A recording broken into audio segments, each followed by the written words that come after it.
A service of KIBMradio.com, the Internet's home for an all old-time radio.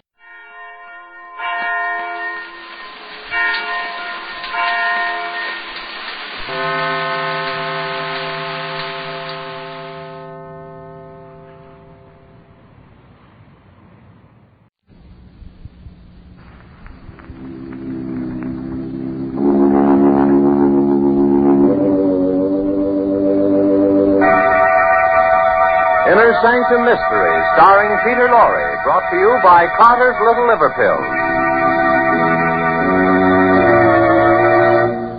Before we open the squeaking door on Inner Sanctum this evening, here's a message the government would like to have passed on to you.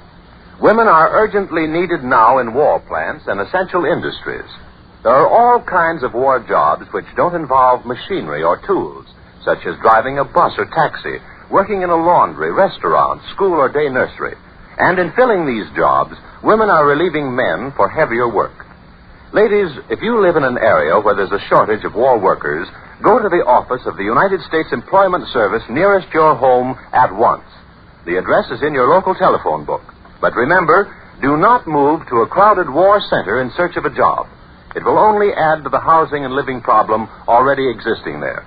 Your first and only necessary step to volunteer your services in a war job is to visit your local United States Employment Service office. Get yourself a war job and hasten the day of victory.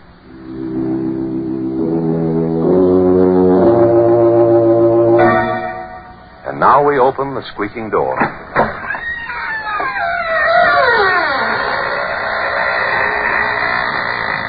Good evening, friends of the Inner Sanctum.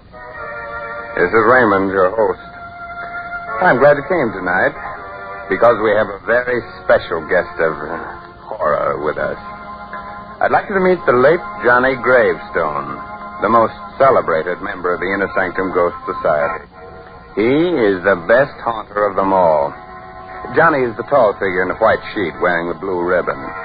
He's haunted everything from a palace to a telephone booth. And, if you're very nice to him, he'll be glad to consider giving your house the once over. Who knows? He may even haunt you.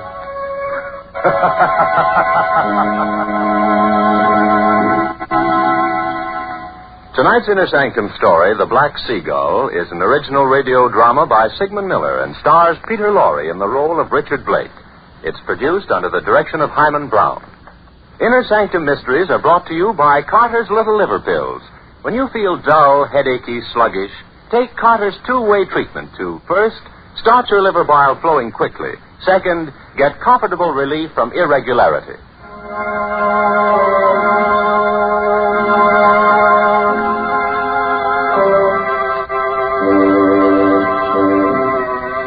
Well, we're about to begin our story. I forgot to warn you about the tremblins. They're those pesky, invisible cousins of the gremlins. They sidle up to you, give you quick little shoves, and create the false impression that you're trembling. If you're being troubled by a tremblin, just grab him by his invisible little horns and stick him into the nearest pincushion. Dusk is settling fast along the Carolina coast. A few miles out at sea, a motorboat rides through the choppy waters. Dr. Griffin and Richard Blake are frantically scanning the horizon, looking for Richard's wife, Barbara, who's lost in the sailboat.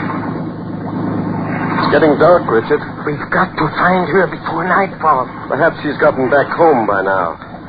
We've been gone for over an hour. The mast was loose in the sailboat. It would never hold out in that wind. Barbara is in a disabled boat. We haven't much gasoline left. I'm not going back until we find her. The only thing we can do is call the Coast Guard. Did you hear that, Dr. Griffin? Yes. Seagulls. Sounded like a human cry. Oh, no, it's only the gulls, Richard. Listen. It's the same sound. No. It is no bird cry. That was Barbara. That was the cry of a seagull. See? He's right above us. A black seagull. A black gull. Completely black. Its and I'm in a sign. Something has happened to Barbara. Oh, come now. I hope you don't believe in that superstitious nonsense. Look. Over there. Did you see it?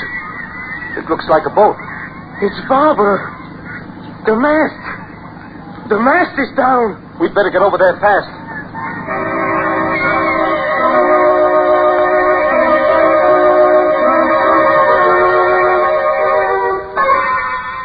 Here. Help me put her on the couch. Dr. Griffin, please, you've got to do something. I'll do everything I can. Pretty bad. Concussion. The mast. It must have come loose and struck her. Please, Dr. Griffin, you've got to bring her back. She may come to any second. Or she may never come out of it. No. It isn't true. I wish it weren't. The skull is crushed. The injury is a fatal one. No. It's only a surface wound. Perhaps an operation. We can get her to a hospital. Look, she's coming too. Please, Richard. There isn't a chance. Richard. Yes, darling. Oh, it wasn't my fault.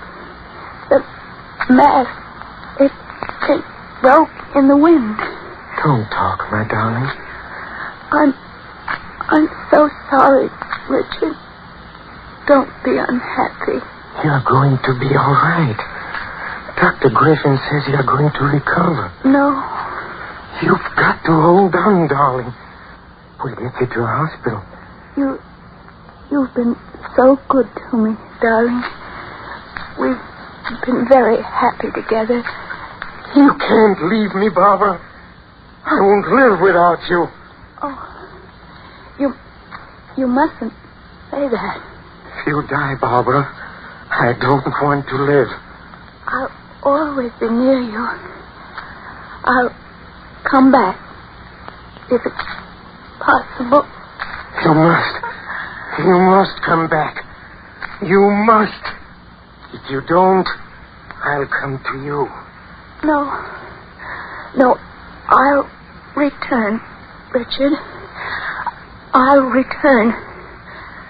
Richard,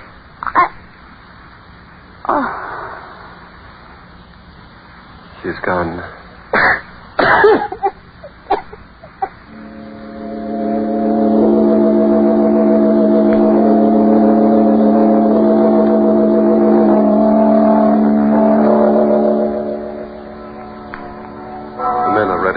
Coffin, Richard. You wish to pay your final respect? Final respects? This isn't the end. It's the beginning. Do you understand? The beginning. Barbara isn't gone. She'll come back. She said so. No, Richard. No one comes back from the grave. It's dangerous to believe that. Dangerous for your sanity. She'll come back. She didn't lie. All right, men. Lower the body. Did you hear that? Yes. The seagulls again. That wasn't a seagull. I told you. That was Barbara's voice. Please, Richard. It's only a gull. No. It's her. She's calling to me. She promised to return. You see? Barbara didn't fail me. You must stop this, Richard. You'll wind up in an asylum. You're a fool, Dr. Griffin. Lower the coffin, That was then. her voice. No. Don't lower it. That sound came from the coffin. She might even be alive. She's dead, Richard. I want that coffin opened.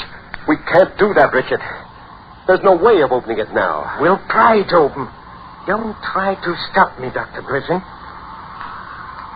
All right. We'll open it. Here, one of you men. Break the seals at the top of the coffin. For heaven's sakes, hurry. It will only be worse for you, Richard, if you look at poor Barbara again. Will you tell the man to hurry?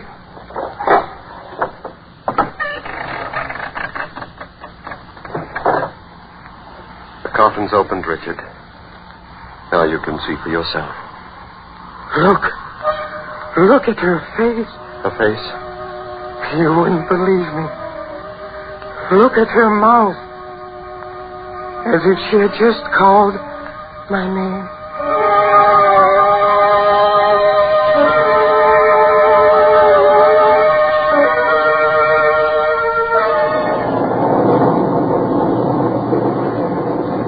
Who is there? Dr. Griffin. Come in. Door is open. Oh. You took me by surprise, Richard. I didn't expect you to be sitting so close to the door. I'm sorry I startled you, Dr. Griffin. I just thought I'd drop in before I went to bed. Are you waiting for someone? Yes, I am. What are you sitting in the dark for? Where's the light switch? I don't want any light. I prefer sitting in the dark. Richard, you're becoming very morbid. Don't you think you ought to get to bed? It's nearly midnight. Midnight? Yes. That's the time she'll come back. You really believe Barbara will come back? Yes. I'm sure she will. Well, we'll see. She'll come. If she does, it'll only be in your mind. Please be quiet.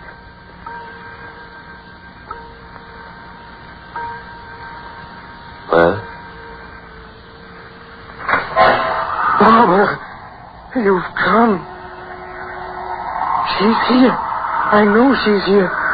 Oh, darling, you've kept your promise. Richard, stop it. Where's the light switch? Put that light out. It was nothing. The wind opened the door. It was just a coincidence that happened at the stroke of midnight. I didn't close the door properly when I came in. She was here. I felt her cheek on mine. You imagined it. Imagined it. Look, Dr. Griffin. Look at my cheek. My cheek. A teardrop fell on my cheek. It's not a teardrop. It's the rain. The wind blew some rain in through the open door. It wasn't the rain. Barbara was here. If you hadn't put on the lights, I would have seen her.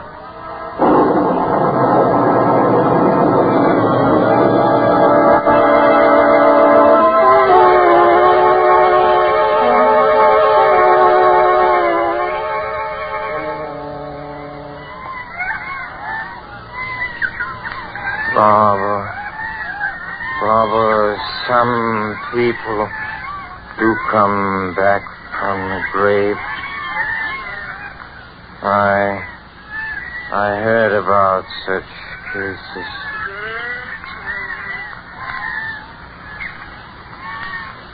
Richard. Barbara, it's you. Yes, It's darling. you. It's me. I promised never to leave you. I was about to give up. I was beginning to lose hope. How good it is to see you again. Yes, darling. It's very good. I've been trying to come back. Then it was you who opened the door at midnight. Yes, Richard. And it was your tears that fell on my cheek. It wasn't the rain, like Dr. Griffin said. Yes, Richard. But I couldn't see you then. I just felt your cheek against mine.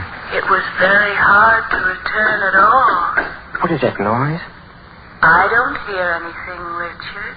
That sound disturbs me. It makes me uneasy. You're asleep. Fast asleep. Perhaps the sound will fade away. Look at me, Richard. Oh, I can see you much more clearly. And the sound? It's fading out. Perhaps we'll never be separated again. So good to be with you again. Let me hold your hand. Wait. Why do you say that? It's not yet time. What do you mean? You haven't crossed over yet. Can you still hear the banging? Oh, just a little. Barbara, don't go away. I can't help it. Someone's dragging you away. Don't let him. I don't want to go back. I'll try to come back again, Richard. I don't want to go back. I want to stay with you. Goodbye, Richard. Richard. Richard. Richard. Wake up. Wake up. Where am I? Good thing I heard the shutters banging. I came in to see what was making all this noise. You shouldn't have wakened me. This box of pills. You took an overdose of these sleeping tablets. If I hadn't awakened you, you would have slept on until eternity. Barbara came for me. She was just about to take my hand. Perhaps if she had, you'd never have gotten up. I didn't want to get up. I wanted to be with Barbara forever.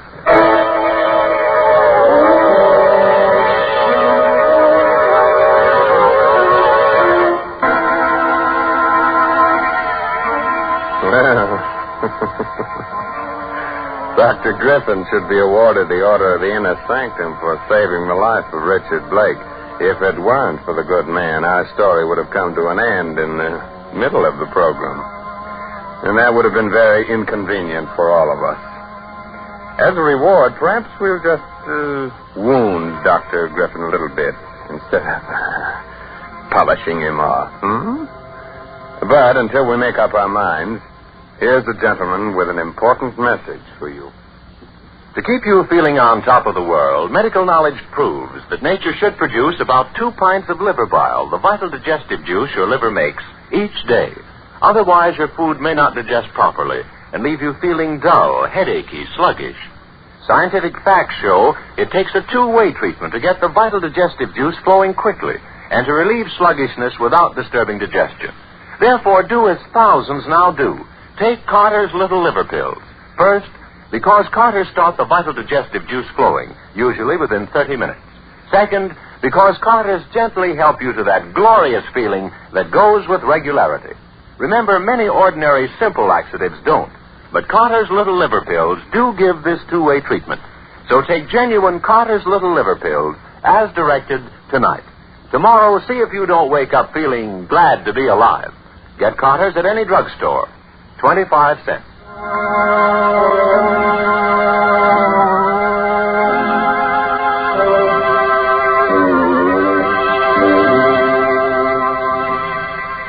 Now we're ready to continue with our strange story. I hope you've all made yourselves comfortable. If it's too warm for you, we'll be glad to chill you a bit. Or if it's too cold, we'll be glad to make it hot for you. As a matter of fact, from now on, you'll get it both hot and cold. The following evening.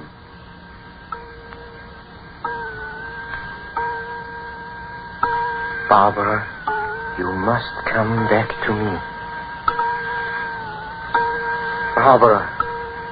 Barbara, can you hear me? Perhaps she can't get in. She said it was hard for her to come back. I'll open the door. Barbara.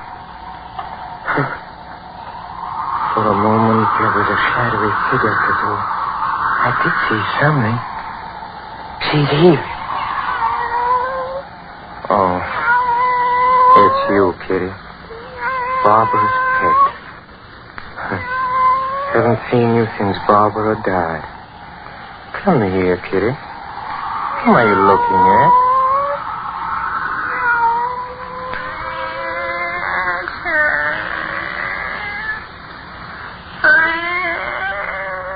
Barbara! Richard. Where are you? Right here. Your voice is so faint. Come closer. Come closer. I don't know where you are. The closet where I used to keep my clothes. Darling, I still can't see you. This blue taffeta dress, my favorite. I used to love the rustling sound it made when I walked. It's still clinking. Like it always did. Richard. Where are you? Please don't go away. Right here. My vanity table. For heaven's sake, Barbara, let me see you again. My perfumes. They're all here. Nothing has been touched, darling. Here's my favorite. Wild heather. I'll never wear it again. Barbara, please don't go. Where are you? I'm everywhere in this room. Everywhere. Why can't I see you? Perhaps you will.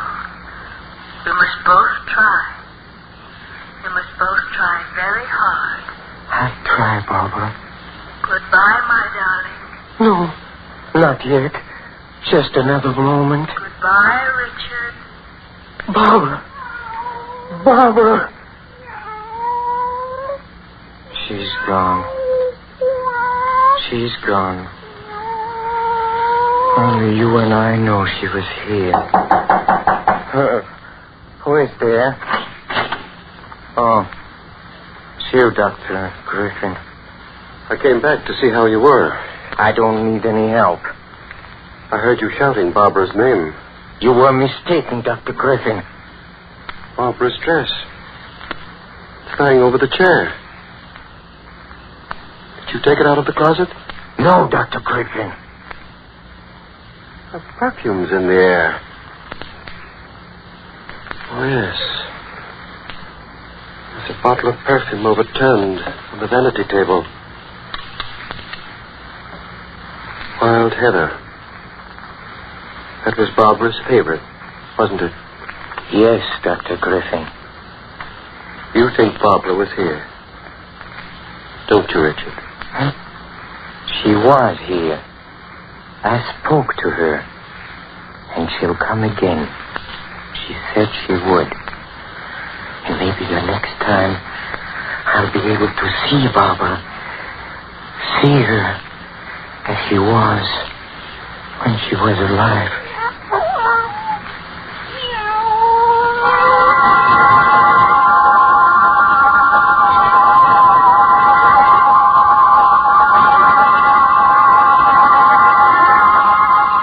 I know you don't want visitors, Richard, but you shouldn't be alone. I brought Miss Driscoll with me to look after you. How do you do, Mr. Blake? Barbara will be here soon. You haven't been eating. You've lost a lot of weight. Richard. Yes, Dr. Griffin? You've got to listen to me.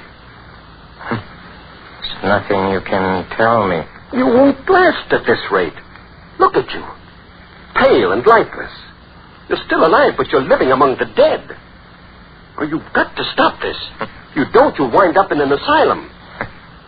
An asylum? You still don't believe Barbara had come back? No, Richard. She hasn't come back. You saw for yourself the other night. Her dress, her perfumes. She came back. I spoke to her. You took the dress out of the closet yourself. And it was you who overturned the bottle of perfume. You are lying, Dr. Griffin. It wasn't me. You're trying to come between us. I won't let you. I won't. Barbara! Richard, I've come back. Darling, I can see you. Get me my bag in the hall, Miss Driscoll. Hurry. I can see you very clearly now. Do I look any different? No. You're even lovelier than ever. Richard. We've got to meet each other halfway. Yes, darling. I've been trying. I've tried very hard. I've brought some friends. They all want to meet you. Friends? Yes. This is Fred Rankin. You remember him. Hello, Fred. How do you do, Richard? I'm Fred Rankin. But you're dead. Yes. I've been dead for 6 years. And this is Mr. Fielding. Remember him? He was your neighbor once, killed by an automobile. Yes. I've been dead for a long time. Ever since you were a young boy, Richard. And this is Mary Schofield, The girl you went to school with. Barbara, watch out. The mast. It's falling. It's falling. Richard, help me. Help me. Help me. It's Barbara. She's out there in a boat. The mast is gone. I've got to save her before it's too late. You're not going anywhere. There's no one calling you. Nurse, help me get him back into bed. Let me go. Let me go. You're staying here with me. Let me go. Come back, Richard.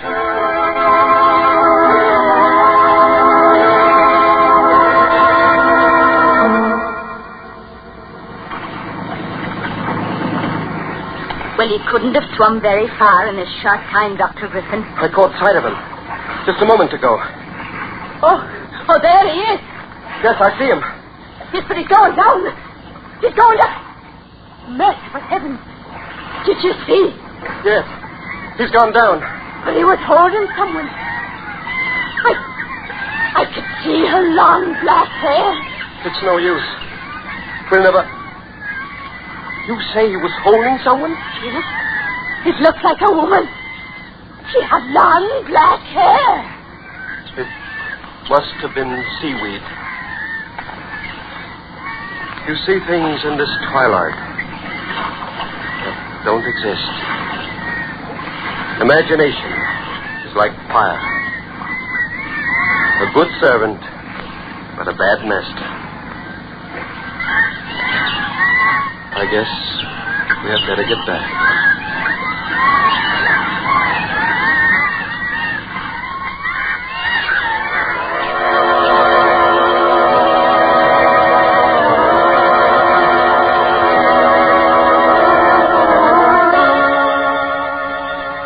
Well, Dr. Griffin lost a good fight. He was gull crazy. But that was no gull. That was Richard's wife. Anyway, the Inner Sanctum Ghost Society is mad at Dr. Griffin because he's interfering with the drive for new members. Say, by the way, if you should hear the wild cry of birds in your next dream, don't be alarmed. It's just that spring is on its way. Be sure to read this month's Inner Sanctum mystery novel, The Smell of Money, by Matthew Head, on sale at all bookshops. It's enough to make you shudder when you see what a boy or a girl can put in his or her stomach. Things you know would lay you low, yet they bounce out of bed in the morning just a raring to go. That's youth for you. Yet thousands of people who should feel terrible tomorrow morning, considering the way they've insulted their digestive systems this weekend, may feel like a million tomorrow morning, because tonight they're going to act on a piece of advice from the Book of Medical Knowledge. For medical knowledge proves that nature should produce about 2 pints of the vital digestive juice your liver makes each day. Otherwise, your food may not digest properly and leave you feeling dull, headachy, sluggish. Scientific facts show it takes a 2-way treatment to get the vital digestive juice flowing quickly and to relieve sluggishness without disturbing digestion. Therefore, do as thousands now do. Take Carter's Little Liver Pills to get this 2-way treatment you may need. First, Carter start the vital digestive juice flowing, usually within 30 minutes. Second, Carter's gently help you to that glorious feeling that goes with regularity. Remember, many ordinary simple laxatives don't, but Carter's Little Liver Pills do give this 2-way treatment. So take genuine Carter's Little Liver Pills as directed tonight. Tomorrow, see if you don't wake up feeling glad to be alive. Get Carter's at any drugstore. 25 cents.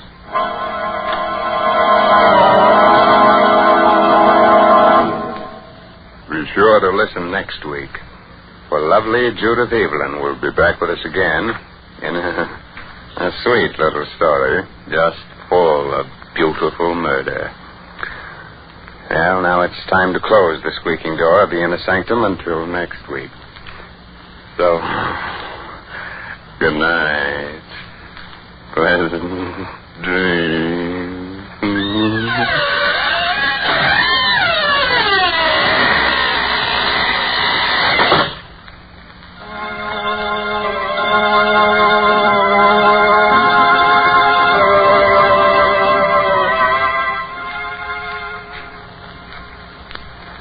Sanctum comes to you from New York.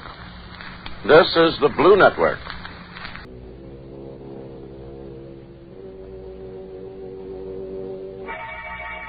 Lipton Tea and Lipton Soup presents Inner Sanctum Mysteries.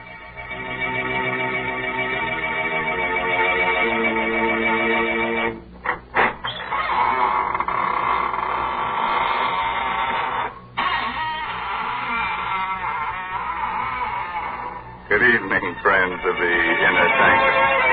This is Raymond, your host, at the squeaking door. Come in, won't you? Well, you're shivering. Cold? Oh. Well, don't let it throw you. Just remember that many are cold, but few are frozen. Well, our story, to be different tonight, is about murder. Murder and a clock. So, if you've got a little time to kill, let's do it now, huh? Why, Mr. Raymond, nobody can really kill time. Well, maybe not. Did you ever hear of an alarmed clock? Mr. Raymond, someday you're going to choke on one of those puns. And won't that be nice, Mary? Then you can revive me with guess what, Lipton tea. Oh, dear. Must this go on week after week? Why must I talk to the only person in the world who doesn't know the proper uses of Lipton tea? Oh, don't say that. It isn't used to revive people. At least not in the way you mean it. Of course, lots of folks do find that Lipton's makes the day seem brighter. Yes, it sort of helps them through their housework to sit down now and then between meals, as well as at dinner and supper, and enjoy a cup of Lipton tea. And the reason why Lipton's is so satisfying is because of that one little word, brisk. B-R-I-S-K. Tea experts say that Lipton's has a brisk flavor, which means that it always tastes tangy and bracing. It's never flat or wishy-washy. So folks ask for Lipton tea at your grocer's. You just don't know how good tea can be till you've tried Lipton. Yes, and when you leave the grocer, step next door to the clockmaker shop and ask him for the Judas clock. If he doesn't have it on hand, just ask him to give you the works. Yes, the title of tonight's story is The Judas Clock. It's an original radio play by that old clock watcher, Christopher Mayo. Our star is Barry Kroger, who plays the role of Sebastian Thacker. I'm a clockmaker. I carry on the profession my father taught me in London. I like clocks. All that is but one. For 30 years, I've looked for a certain clock and a certain man. The clock is known to collectors as the Judas clock. The man I swore to kill when, as a boy of 14, I closed my father's glazing eyes and wiped the froth of blood from his lips. Last night, I found the Judas clock. Tonight, I may have found the man. I'm told you're an expert clock repairman, Mr. Packer, madam. Yes, I suppose I am. Well, I have a clock. Rather, my husband has, and it hasn't run for years. Would you have a look at it? Well, can't you bring it in? Oh, heavens, no. It weighs 500 pounds. One of those huge marble things. Italian Renaissance, I'd say. Marble? Italian? Well, can you describe it further? Well, it's rather unusual. Black marble, heavily carved with biblical characters. The ivory face has a beautifully etched scene on it. But it's a gruesome one. Gruesome? What kind of a scene? It's a picture of a man hanging from a tree. Judas. His face is positively ghastly. The Judas clock. I knew without seeing it why the clock wouldn't run. It had been built in Italy for a prince of the House of Savoy in 1598. He conceived the idea when he discovered that his family's treasures included the 30 pieces of silver of Judas Iscariot. The clock was made to run only when the 30 silver coins of Judas were in place in the clock's hollow weights. 15 in each weight. And the coins had been in my possession since the day of my father's death. Somewhere inside me, that clock still beats its deep-throated song. And I have but to close my eyes to hear again my father's voice. It's an evil clock, son. As evil as Satan himself. And it's cursed. It is a legend that every man who has owned it has died a violent and bloody death. Well, Mr. Taggart, can you fix it? Oh, I'm sorry. I was daydreaming. Why, yes, does Mr. Arnold. Arnold, does Mr. Arnold know that you're having the clock repaired? No. We've only been married a few weeks, and I'd like to have it working when he comes back to town tomorrow. Sort of a surprise. Yes, I see. I'll be there in half an hour, Mrs. Arnold.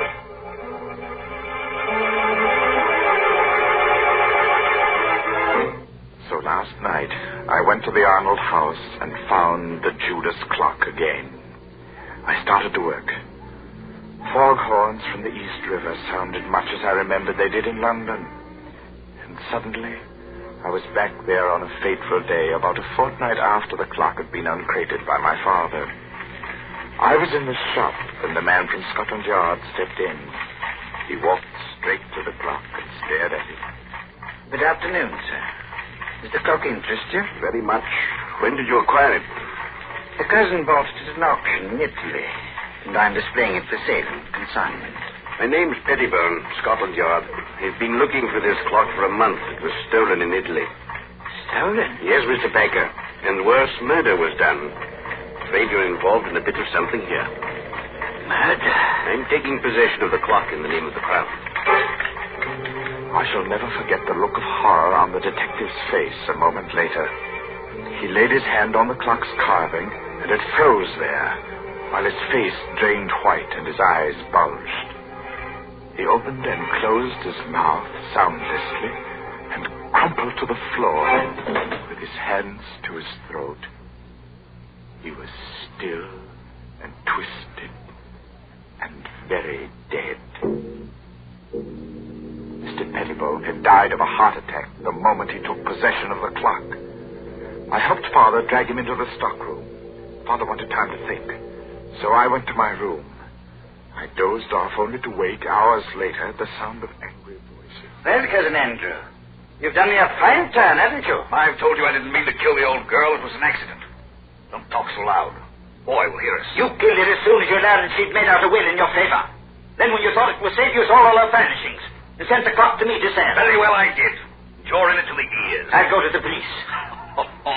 And how will you explain poor stiff Mr. Pettibone lying in your stockroom all this while? Besides, Timothy, there's nothing to fear now Pettibone's gone. He was the only one who suspected me.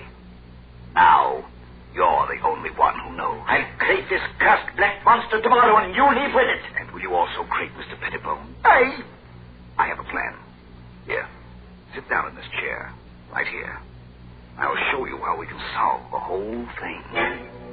My young heart beat with a wild dread as I listened. I could only see Cousin Andy's back, but I could see Father seated dejectedly in the chair near the Judas clock, his head in his hands. It was midnight. All the clocks in the shop began striking the hour, and louder than all the rest was the chime of the evil clock. If only then I had known, I might have done something.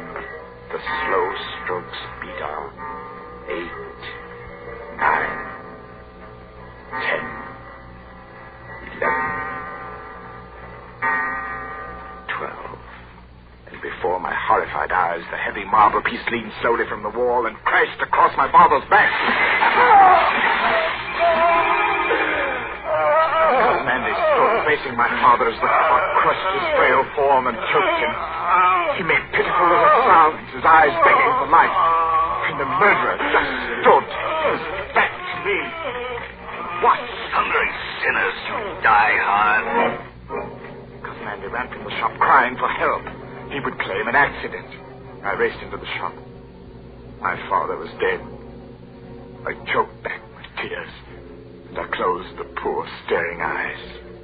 I took the coins of Judas from the weights of the clock and ran from the shop, the blood-stained pieces jangling merrily in my pocket.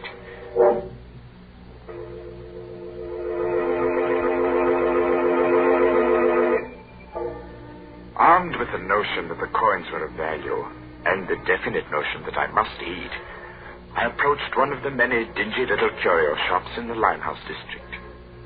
I stepped through the fog toward a shop where a dim light burned in the rear. Every inch of wall and ceiling was hung with curios, old armor, swords, and shields. I would have run out, but a weazened, apish man barked at me from the rear. Well, what do you want? I have something to sell. What you got? I have the 30 pieces of silver that belong to Judas Iscariot. I'll twist this scrawny neck off your pulling me leg, eh? Oh, no, sir, I'm not pulling your leg, sir. Here they are. Oh, silver right enough. Where'd you pop them? Oh, I didn't steal them, sir. They belong to my father. A likely tale, then. Will you buy them? Buy him, he says. Buy him. Get out of here before I cause a bob of your skin. Get out. Oh, no, give me my coins. Get out or I'll come about and fetch you a sound one. The ugly brute came toward me. He held my coins clutched in a tight, hairy fist. Before I could move, he had struck me. And I hit the wall with a clatter. And then it happened again. For the second time that night, the curse of the Judas clock struck. As I hit the wall, my eye caught a metallic glint above, and a heavy object dropped from the ceiling. The man was about to strike me again when the object struck his head. And remained part of him. He fell. His skull split in two by a hangman's axe.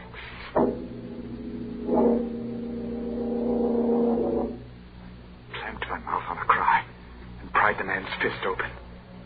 The fresh blood made it hard, but I recovered the coins. I stumbled in panic through the shop and out into the night. And the fog of London never swallowed a more frightened and lonely boy.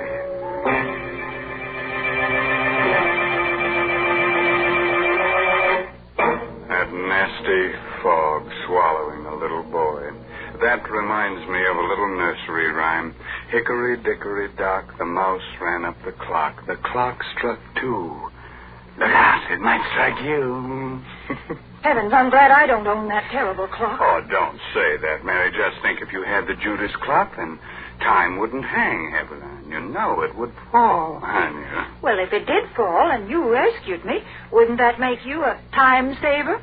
Well, split my sides with an axe if Mary didn't make with a joke. Well, a very little one, Mr. Raymond. That's true. But seriously, I do have something to say about a time saver. And I'm thinking about Lipton tea.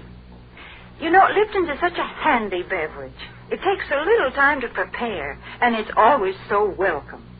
Yes, its famous brisk flavor makes it enjoyable, not just at your own meal times, but between meals and whenever folks drop in for a visit.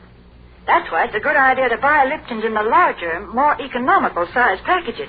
That's right. The larger packages are much thriftier. So you see, it's wise to keep on hand a really good supply of that brisk-flavored Lipton tea. Oh, sure, it'll come in handy to warm up the chills you get from these inner sanctum stories. And, brother, you're going to shiver plenty with Barry Kroger as Sebastian Packer as this story goes on about the Judas clock. I hadn't touched those horrible coins of Judas Iscariot since the day the storekeeper was killed. By now, I half believed the legend that death followed them. I began to feel that the only way I could escape their curse was to find the Judas clock and put the coins back in its weights where they belonged. One day, as I read the notices in the Times, my heart skipped a beat. It said, auction of clocks. Chopin Place, auction room, Saturday at 7. Rare items, one of them fine Italian Renaissance piece of black marble. Rare treat for collectors. Come early. Interested in something, young man? Oh, why, yes. Well, that is nothing in particular. Just looking at these splendid pieces. I thought I might stay for the auction. Look about. Auction won't start for a bit yet. I sauntered toward the black clock. My hand had scooped all the coins from my pocket. I would have to work fast and noiselessly. My sweating fingers began to unscrew the small cover on one of the weights. I would soon have the coins put back as I thought. What have you got in your hand there? Let's have a look. No, nothing at all. I was just examining. Examining my foot? You've got a flock of coins there. You must have taken them from somewhere in the clock. Yes. No, give them to me. Sometimes when things happen quickly, the mind retains details that would otherwise escape notice. As the man and I struggled, I dropped the clock's weight. It hit a short, round bit of metal directly below it. The man had a vice-like grip on my clenched hand. Blasted little wretch. No, I'll wrench your hand off for you. I heard a whirring sound within the clock, and before my horrified eyes, the supporting panel at the front of the clock's base slowly lifted on hinges. The clock was off balance and began to fall forward. I screamed a warning.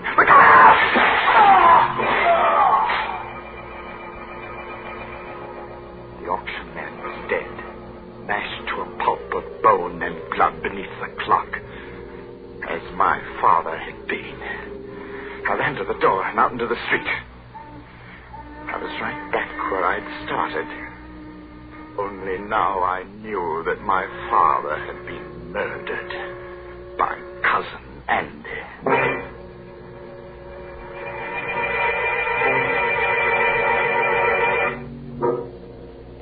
I walked for miles, trying to pull myself together. I wandered aimlessly, or so I thought.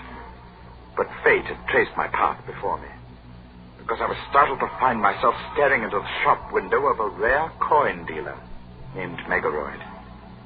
I walked into the shop. Mr. Megaroyd was a nice little man. He smiled a bit quizzically at my firm belief that I possessed the betrayal coins of Judas. I poured them onto his counter. Oh, I say, you could be right, you know. Well, these are the right era. I say, suppose they are. Let me put a glass to them. Mr. Megaroyd, would they be worth a great deal, even if they weren't the... Well, let me see. Yes, gracious, yes, they should be worth a great deal as collector's items alone. Well, Mr. Megaroyd, I feel that there's something I should tell you about these pieces. They... Yes.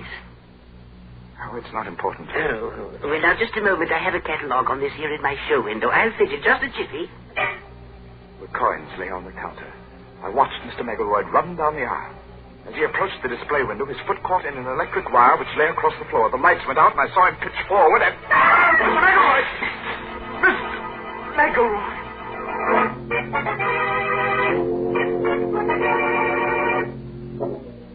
The streetlight peered through the broken plate glass and played across a grotesquely sprawled form in the show window. I needed no more light than there was to see what had happened. The upper half of the heavy plate had broken and dropped flat against the solid lower half. There was no need to ask how he was. No guillotine could have done a neater job. Mr. Megaroyd had no head. Who else but death can own the coins of Judas?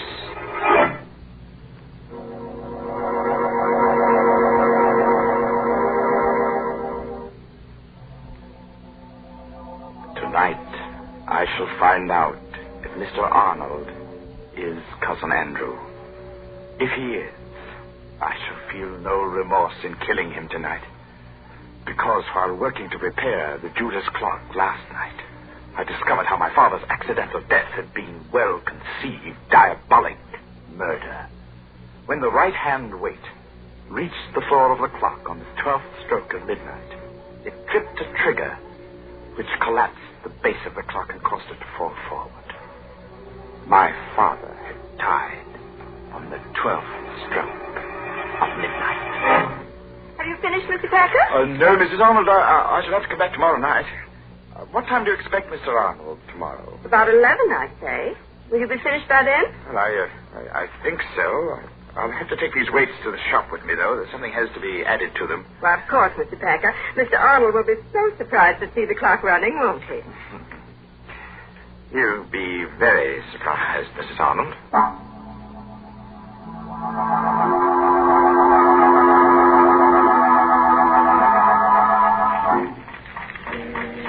I put the coins in their place within the weights.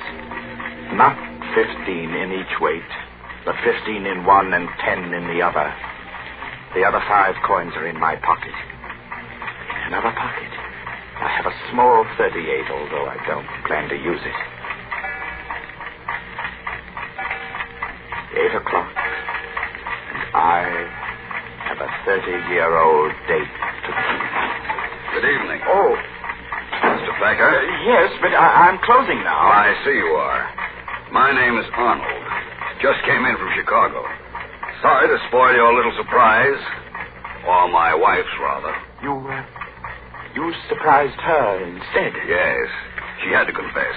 I wanted to go out, so she had to tell me about engaging you to repair the Judas clock.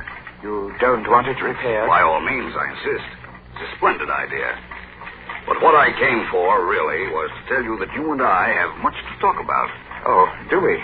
Yes. But look, close your place and bring along whatever you need to fix the clock, and we'll talk about it at my place. I'm all set. Let's go.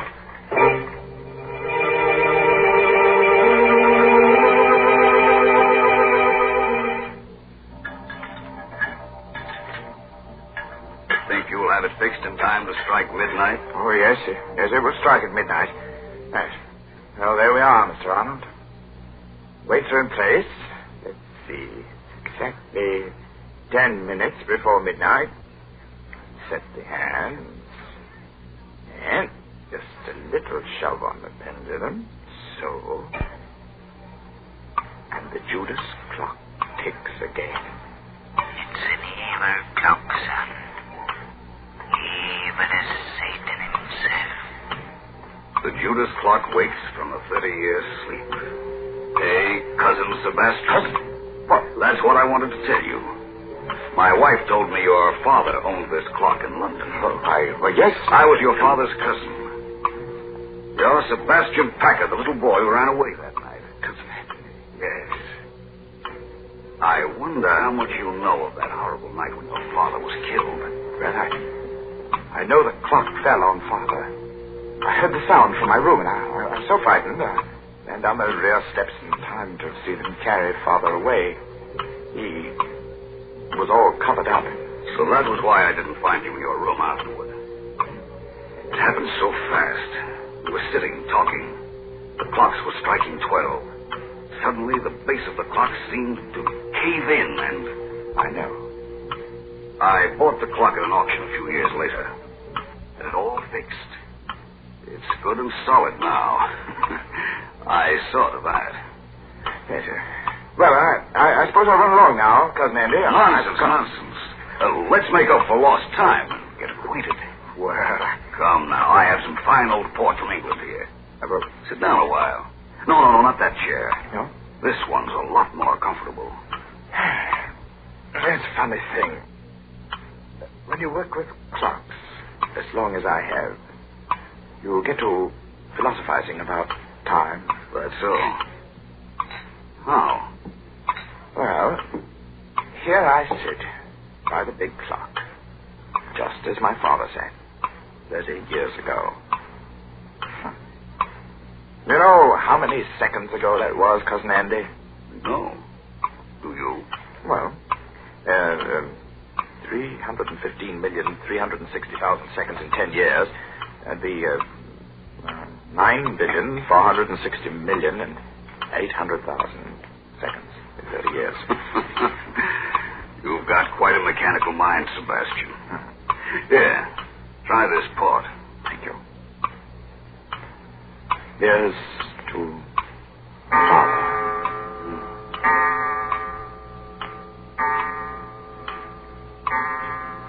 What's the matter, Cousin Andy? Are you ill? No. Your face is quite drawn, gray. Shut up.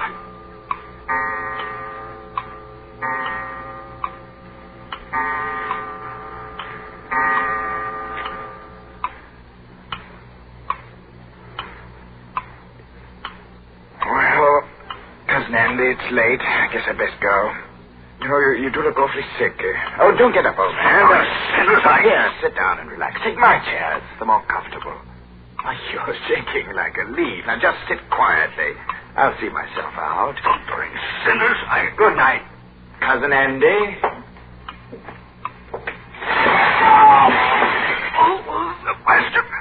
Sebastian. Get it off. The bag. Get it off.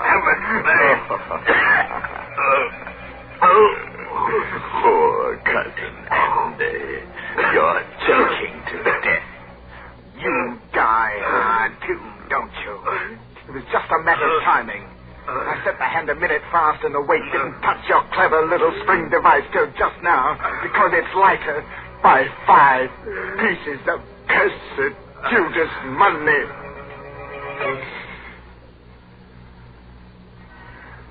Rest easy, Father.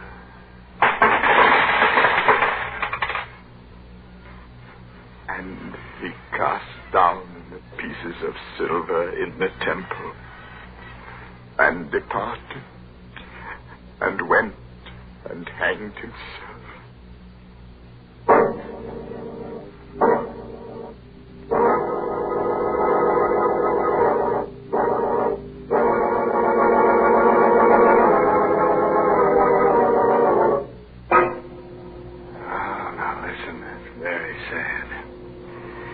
But a fine chime was had by all. Anybody want to buy a large grandfather clock? I'm in the market for a sundial myself. A sundial? My, they are old-timey. Say, Mr. Raymond, if you're afraid of clocks that tick, why don't you try to get hold of one of those old Egyptian water clocks? Oh, Mary, now you're going to tell me that when tea time comes around, the water begins to boil in the clock? Well, that would be quite an invention. But no, Mr. Raymond, right now I'm not going to talk about Lipton tea. Instead, I'm going to tell our listeners about an important job that lies ahead. A fight that's far from finished. Yes, the battle for Japan. Our government says that this Pacific War will be one of the most bitter and difficult in history. Never before has a nation fought so far away from its own shores. And to support this fight, we at home must work even harder at our home front activities. We must keep on buying more and more bonds, and we must hold on to them. And above all, we must stay on our war job until the job in the Pacific is over.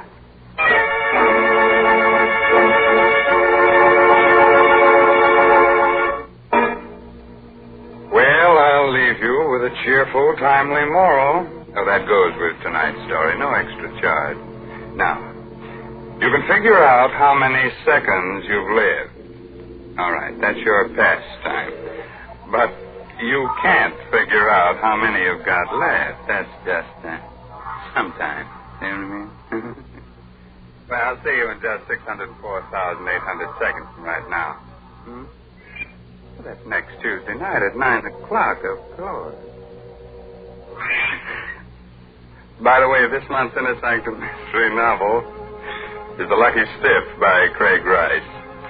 Well, now it's really time to close that there squeaking door until next Tuesday night when Lipton Tea and Lipton Soup bring you another Inner Sanctum mystery directed by Hyman Brown.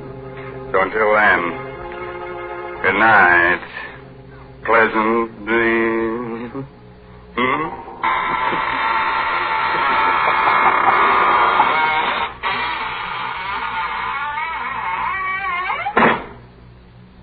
Folks, if you'd like to give the boys overseas a real taste of home, then why not include a package or two of Lipton's Noodle Soup Mix the next time you send them a box of food? Yes, Lipton's has the same homemade, chickeny taste as the soup you make right in your own kitchen. That's why it's a thoughtful, welcome little gift to send Lipton's. And as you know yourself, Lipton's Noodle Soup makes a grand snack. So remember, send a package or two to your boy. And remember to tune in next Tuesday night for another Inner Sanctum mystery.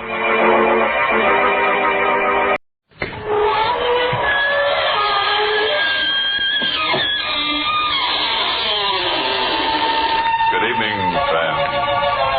This is your host to welcome you through the creaking door into the Inner Sanctum. Well, a lot of job seekers came up through the cracks in our floor the other midnight. One argued that he was a writer of the sinister variety, claimed he wrote poetry on tombstones. We put him to work in our burial bureau. And then there was a girl said she specialized in screams. We told her to meet our gang and demonstrate. One look and our young miss never got her voice up off the floor. We all chipped in to blow the girl to a 20-week course in sign language.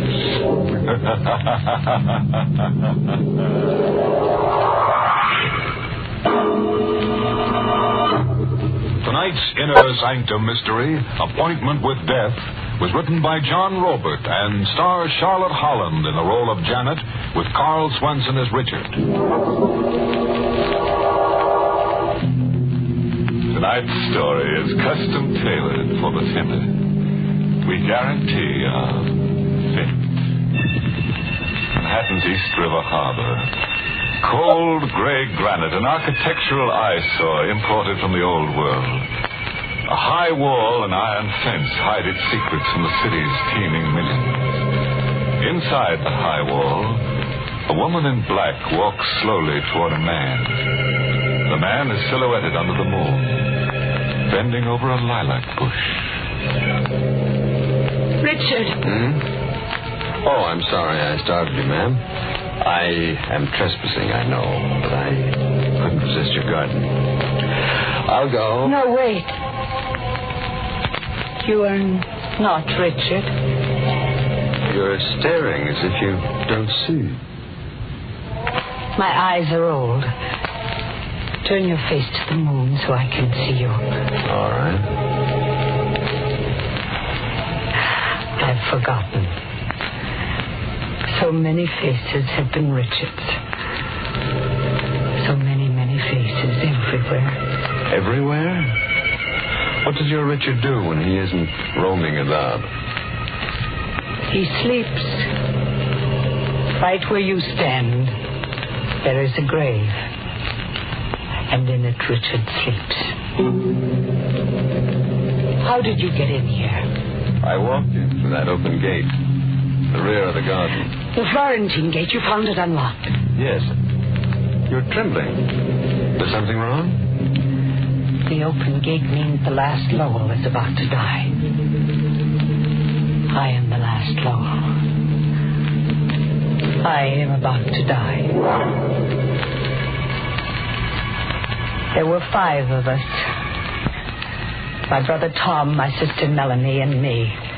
We lived silently and sullenly in this house, which Father had bought in Italy, and then had shipped, stone by stone, to be restored here. It was as if a dark plague hidden in the ancient granite had infected us all, as if we were born to destroy each other. Mother was first. She roamed the great halls in hide. We never knew where she slept or how she managed food. All we knew of her was a laugh. It was the only way she spoke to us. One day she just disappeared, never to be heard or seen again. Father was next. He was sick and grew worse, but refused to allow a doctor to enter the house. On his last night, we were gathered around his bedside, Tom, Melanie, and me. Water. Melanie brought a tumbler of water, but Tom struck it from her hand. No tenderness, Melanie. It doesn't become you. He's calling for water. You'll get all the water he wants soon. His casket will be brimming over. Father passed on during the night, a shrunken figure, just skin and bone. We buried him in a simple, mocking ceremony during the rainstorm. You see, my sisters, it rains water for Father. Father was gone, but he lived on in Tom.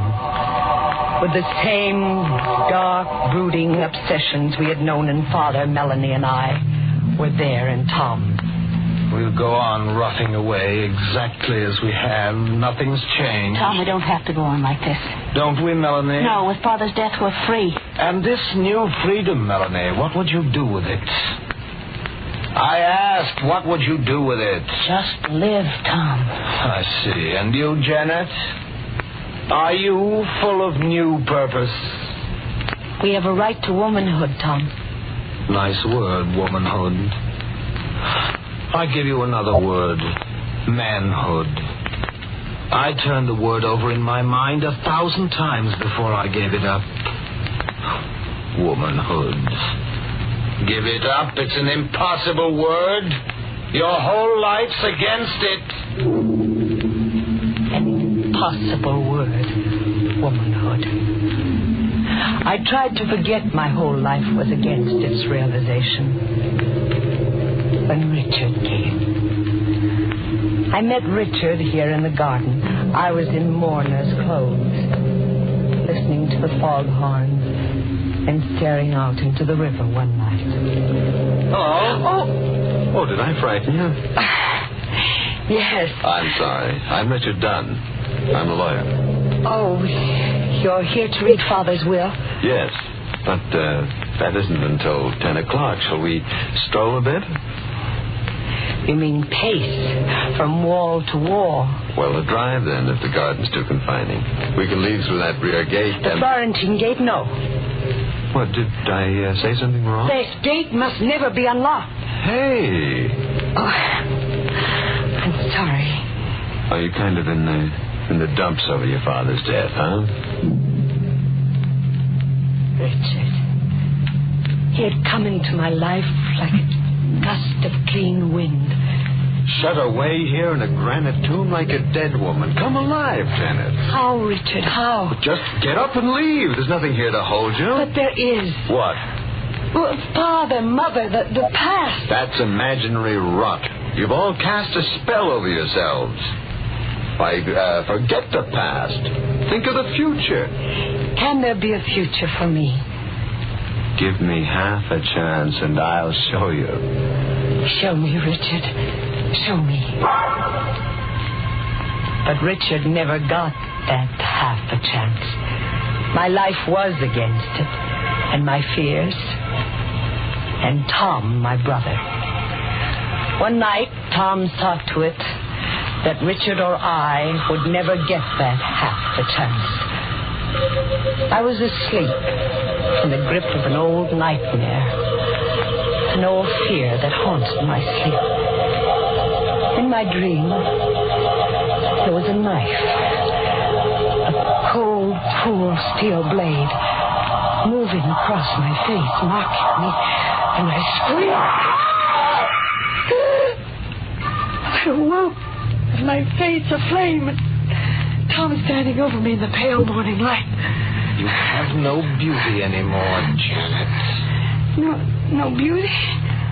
Oh, Tom, I dreamed of a knife branding me. An old dream with you, Janet.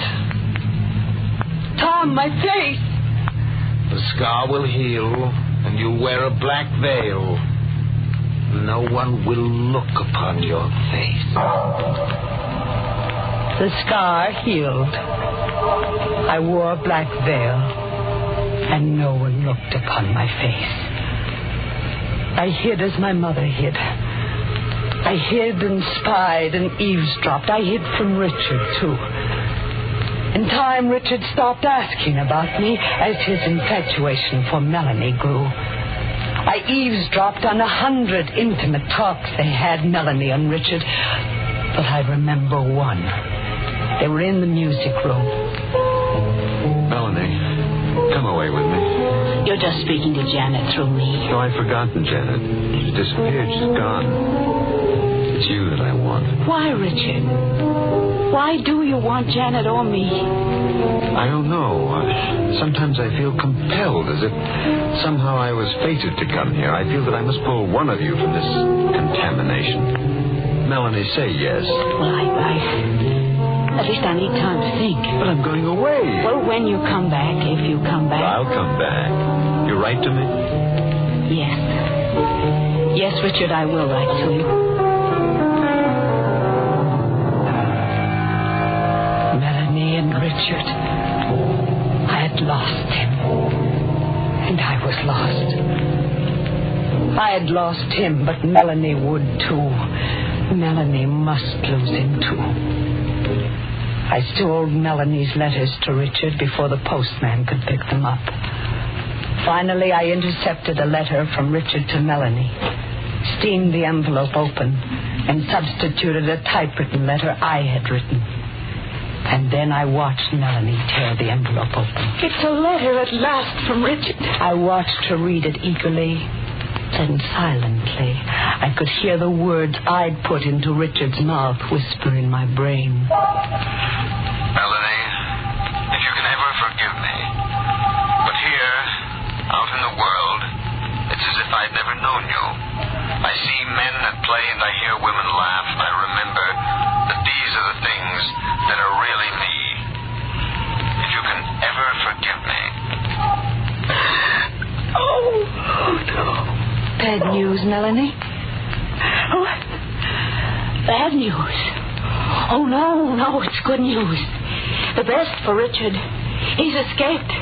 He almost became one of us, but he escaped. Melanie. It's a wonderful world he's escaped into. A world of laughing women.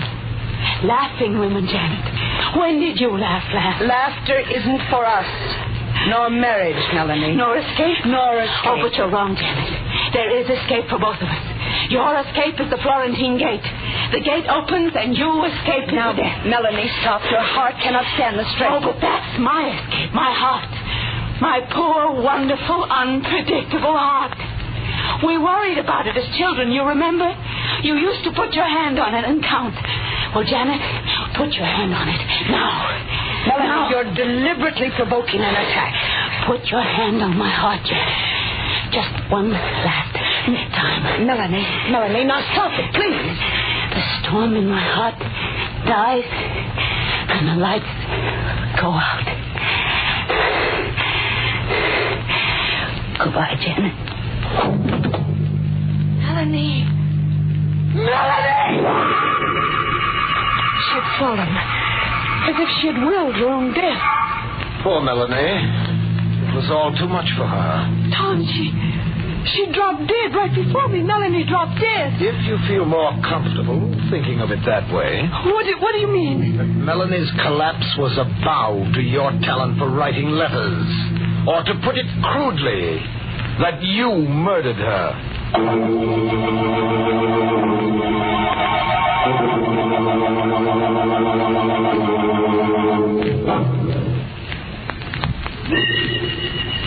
I lived on with an hourly wish for death, wishing Melanie's escape for me too. But death was to come to me last. First, Richard was to come back, re-enter our lives, as if the touch of us had contaminated him. I was in the garden here, lost in the foghorns and the noises of the river. Hello, Janet. Richard. I've come back. To you, Janet. To me? No, Richard, not to Yes, to you. I've come to know that it's always been you. And only you. But you gave your pledge to Melanie. I heard you. That was only compassion. It wasn't love. It's not the feeling that I have for you. No, Richard, you mustn't. No, you can't hide from me anymore, Janet. You can't veil your face or your heart. If I were to raise my veil, if you were to see my face. See your face? Yes, Richard. Look. What do you see? A mark running the length of your cheek to your eye. A brand, Richard. But how? Tom? Never mind how or who. Your love cools. Oh, does it? Did you really think that beauty was just something outside? Come. We'll tell Melanie about us. Tell Melanie. Telling Melanie is something to do. Well, why can't we tell Melanie? Openly and honestly. For a simple reason, Richard. Melanie's dead. Richard wanted me, only me.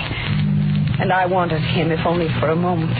It was an impossible wish, but I turned my thinking aside. I packed to elope. You're forgetting, Janet, that your whole life is against it. Now, Tom, don't try to stop me. Don't pull me deeper into your insanity. Third finger, left hand. When he slips the wedding band on, how will you keep him from seeing the blood? Tom, please. And the uninvited witness standing between you. How will you stare Melanie down when you say, I do? Tom, stop. Stop playing on my feet. And how will Richard take the dowry you bring him, Janet? A dowry of murder, blood, and guilt? Tom went straight to Richard. And it was another Richard who came to me. His face was grim, the gentleness gone. His eyes were bright and hard. Change your dress, Janet. Change it, Richard? Yes. You will be married in the blackest black. We have an obligation to the dead.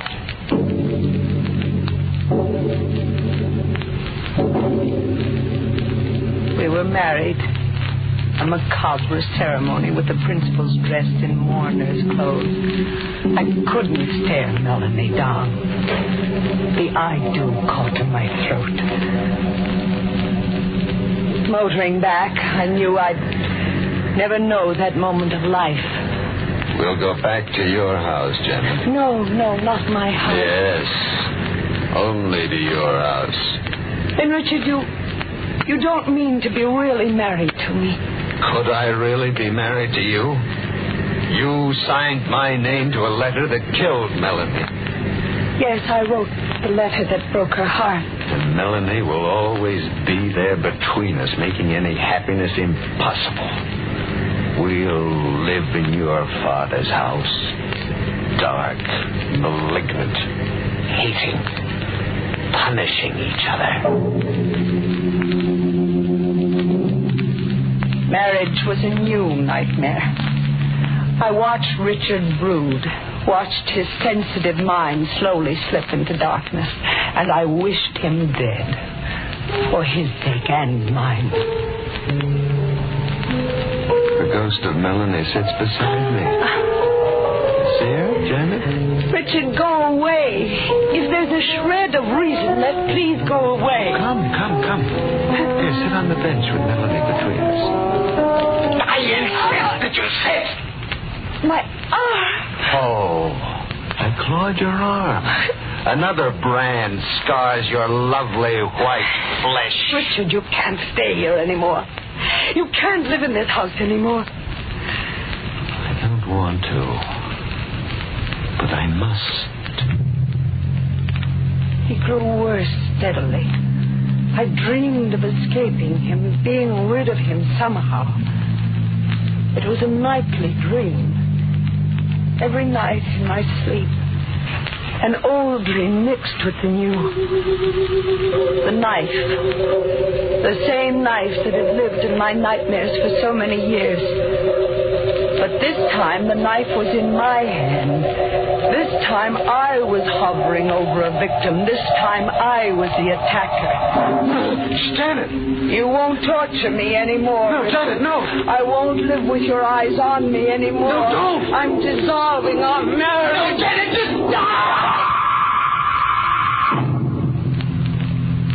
Dawn came in a sick gray haze.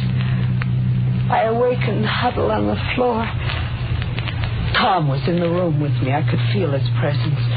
Good morning, Janet. Oh, Tom, I had a terrible dream. A dream, Janet? Oh, in my dream, I was in Richard's room, and I must see Richard. You mean the remains of Richard? No. Yes, Janet. You murdered Richard quite thoroughly. No, it's a lie. I couldn't do murder. Is it a lie, Janet? I don't know. I don't know. Come. We'll bury Richard in the garden. You used to meet in the garden. Coming, Janet? No, I can't. Very well. If I must play solitary gravedigger. My dream hadn't been a dream, Tom said. I stayed in my room until Tom came back. The stains of digging were on his hands and clothes. You know, I'm wondering, Janet, since you're averse to burying your victims, who'll bury me? Will you be my victim, Tom? Yes. One day when my strength is at its lowest, you'll kill me. Why must I kill you, Tom? Why? Because we were born to destroy each other. The years crept by. Years and ghosts.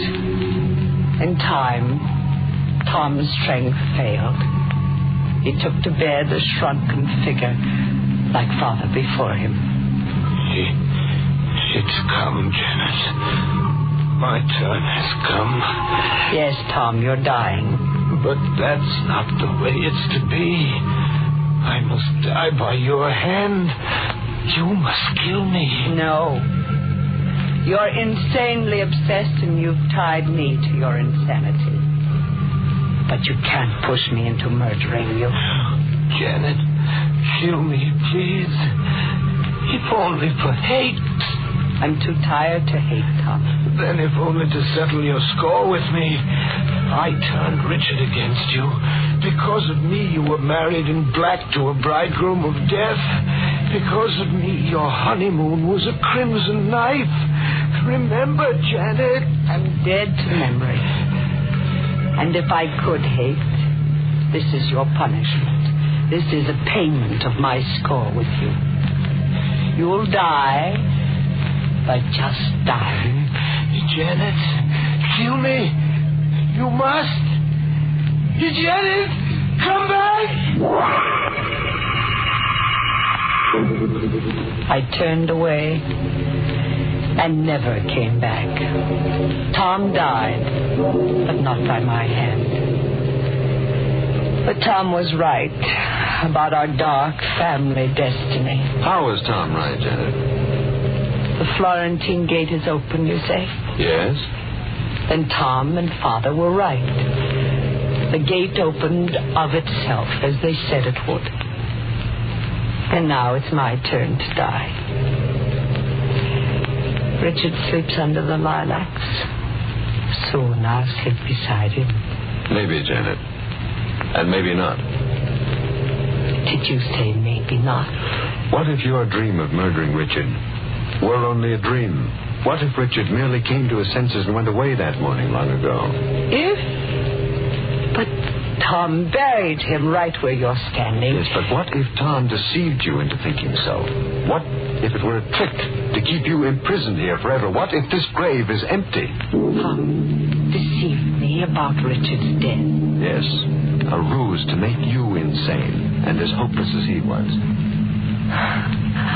I'm more confused. Janet, look at me again. This time, really open your eyes. You're not... Yes, I am Richard. A bit older, but much wiser. Shall we stroll a bit?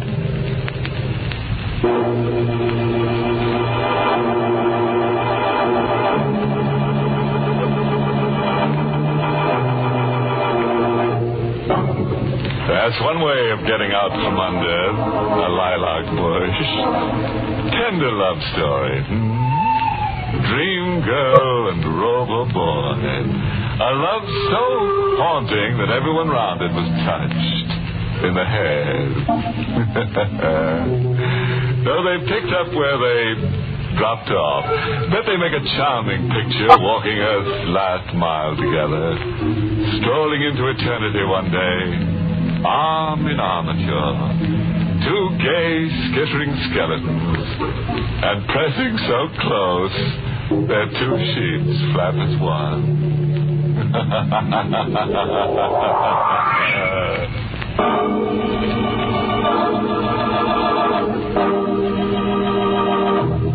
Good night. Pleasant dreams.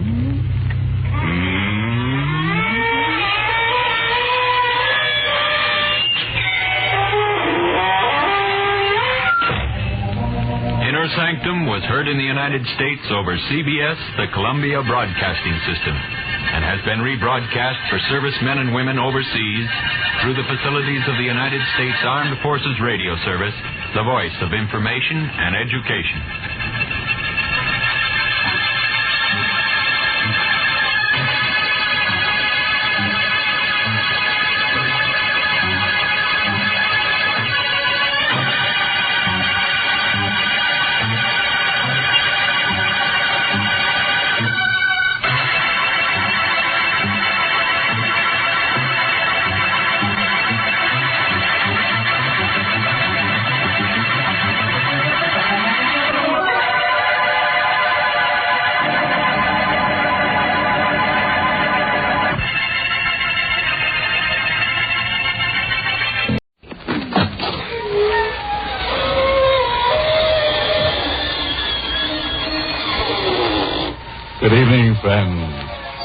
This is your host to welcome you again through the creaking door into the inner sanctum. Come in. I'm enjoying some winter sports with a couple of cold-blooded skates. Personally, I don't mind the low temperature anymore. That's because I wear a snowfall storm coat. Keeps the cold spirits out. Yes, now I'm just a werewolf in a sheepskin-lined shroud. Oh, him? That's our photographer, Artie. Yes, he just passed out while taking a picture from overexposure.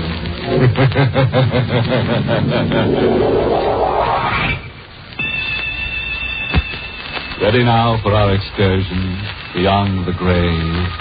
Let me warn you, we're a bit crowded. You may not be able to get a round-trip ticket. We can accommodate you on the way out, but coming back, you'll have to double up with a call. The fog rolls in from the sea and begins to blanket the long, narrow island, which is joined to the Florida mainland by a bridge. In the lone house on the island, two men stand at the window, watching the mist develop into a thick gauze, obscuring the lights on the mainland. Listen, the fog is getting worse. Look out there. It's covering everything like a disgusting, evil monster. It'll lift by morning. Morning. I may not be here by morning. What the devil do you mean by that? I mean, I may not be alive. What do you Unless you help me. I asked you out here tonight because I was afraid to be alone. But you said before that your sister-in-law, Carol, and her husband, what's his name, Everett, would be here. Yes, Vincent, but you're my friend. You're my closest friend. For the past week, I had a feeling that death was coming here to the island. And then when the fog began to roll in from the sea, I knew it would be tonight. Arthur, you're not making sense. You've got nothing to worry about. Except for being a little nervous, you're perfectly healthy. You don't understand, Vincent. Valerie's come back. Valerie? Yes, she's here on the island. For heaven's sake, Arthur, get hold of yourself. She's here, out there, someplace in that fog. That's impossible, and you know it. It's been 6 months since your wife Valerie drowned. They never found her body. It was never washed up on shore. A drowned body isn't always found. She never went out on that boat. Of course she did. It was all settled at the coroner's inquest. No, there were some things that were never settled. What do you mean by that? You know Valerie. You know how strange and moody she was. Well, a great many people are moody. No. Not like Valerie was. She would prowl this island at night with that cat of hers always following. Everywhere she went, that cat would be with her. And on foggy nights, they'd be gone for hours. Well, that still doesn't prove that Valerie wasn't on that boat. Of course it does. Don't you understand? Cats hate water. I begged her many times to go out fishing with me. She'd never step foot in a boat. Look, this is all just your imagination working overtime. Oh, innocent. She's come back to kill me. She hated me. From the day we were married, she hated me. On our wedding night, she flew into a rage. She scratched me. Her hand was like a claw, like a cat's claw. And now she's come back to kill me. You better stop talking. The cat disappeared the night Valerie did. Well, of course it did. It drowned with her. No. The cat's come back to the island. I heard it at night. What you heard was probably a stray cat that wandered onto the island across the bridge. What? Now, I'll get it. Hello. Arthur Cameron. Yes, who's this? Listen. You have 6 hours to live, Arthur. Just 6 more hours. It was Valerie. She spoke to me. What are you talking about? The cat was with her. She said I had 6 hours to live. 6 hours? Here, let me have that phone. No use. She hung up. Well, maybe we can trace the call. Hello? Hello, operator. Operator. You've got to kill me. You've got to help. Now, just take it easy, Arthur. I'll get the policeman in. Hello, operator. Operator. So long. Why doesn't she answer? I think I know why. I'm afraid the wires have been cut. Come on. I'm driving you to the mainland.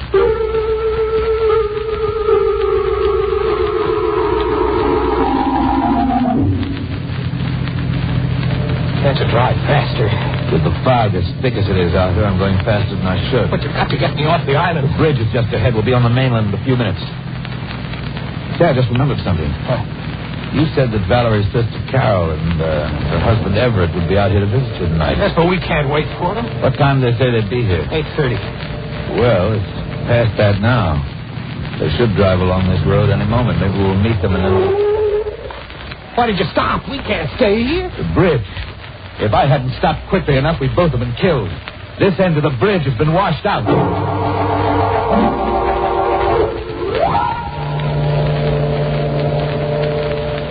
Vincent, please, let's go back into the house.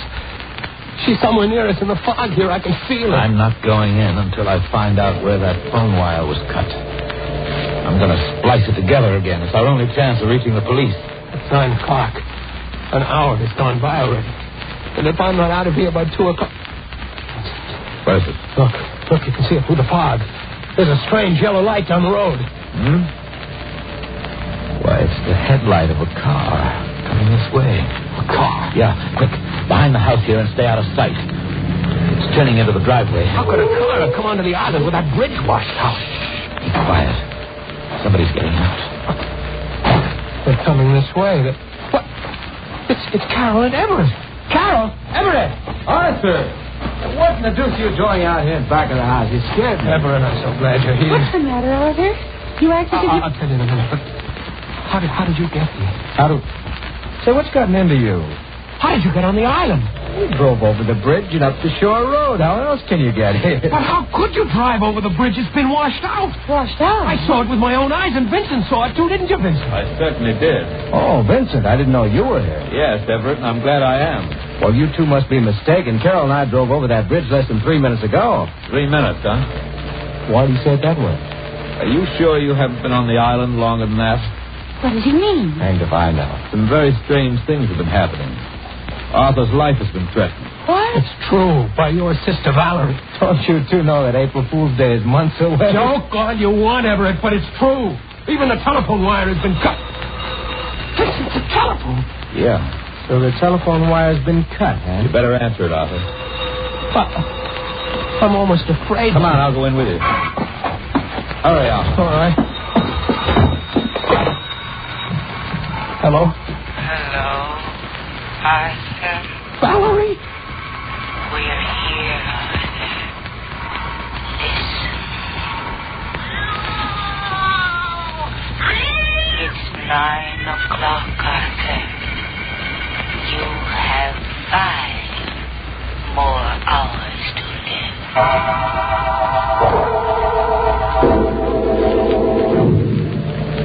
This waiting, I can't stand it. Why don't the police come? Now, take it easy, Arthur. They'll be here. We only phoned them a few minutes ago. But something might happen before they get here. We can't just sit around waiting for them to arrive. Of course, it would be difficult to find anybody out there in that fog. But we could look around until the police got here. No, I'm not going out there. She's waiting for me. Arthur, please try to understand. It couldn't be Valerie. You don't know any of you. I can feel it. She's coming closer and closer every minute. Arthur, you've got nothing to worry about. I've got this gun. And believe me, I won't hesitate to use it. Vincent, I didn't know you were in the habit of carrying a gun. I gave it to him, Everett, before you arrived. What's the matter? Don't you trust me with a gun? I really don't trust anyone with a gun. Carol, what is it? There was something outside the window. A sort of face. Carol, please, now don't you get started on this crazy nonsense. No. It's just a swirling fog. No, I saw it. But now it's gone. I could make out the eyes.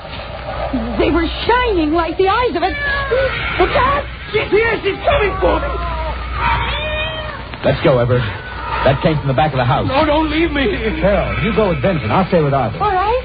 Vincent! Wait! Arthur, I stayed with you because I want to talk about Vincent.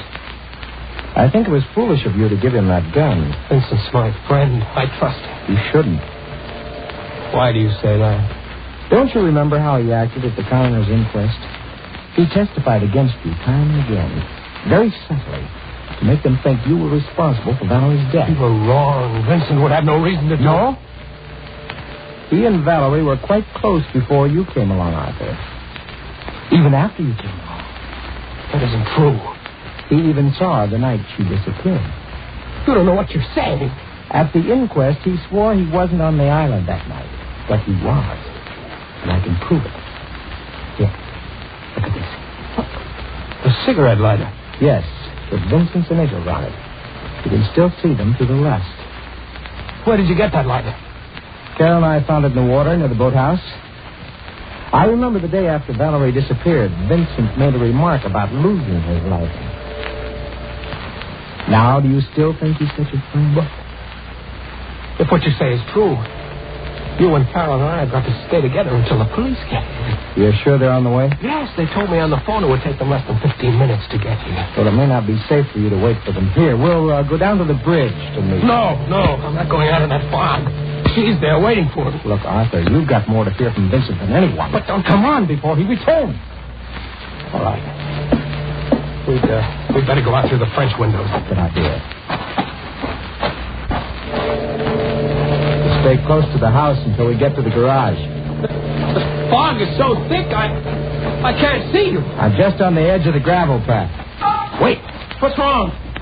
Arthur, stay where you are. Where are you? Something's out here near us. Don't move. Just brush against me. Arthur! Run! Run!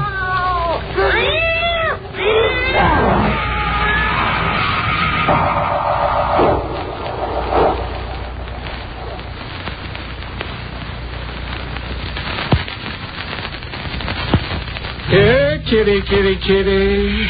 Don't go away, kitty. We need you for a couple of more murders.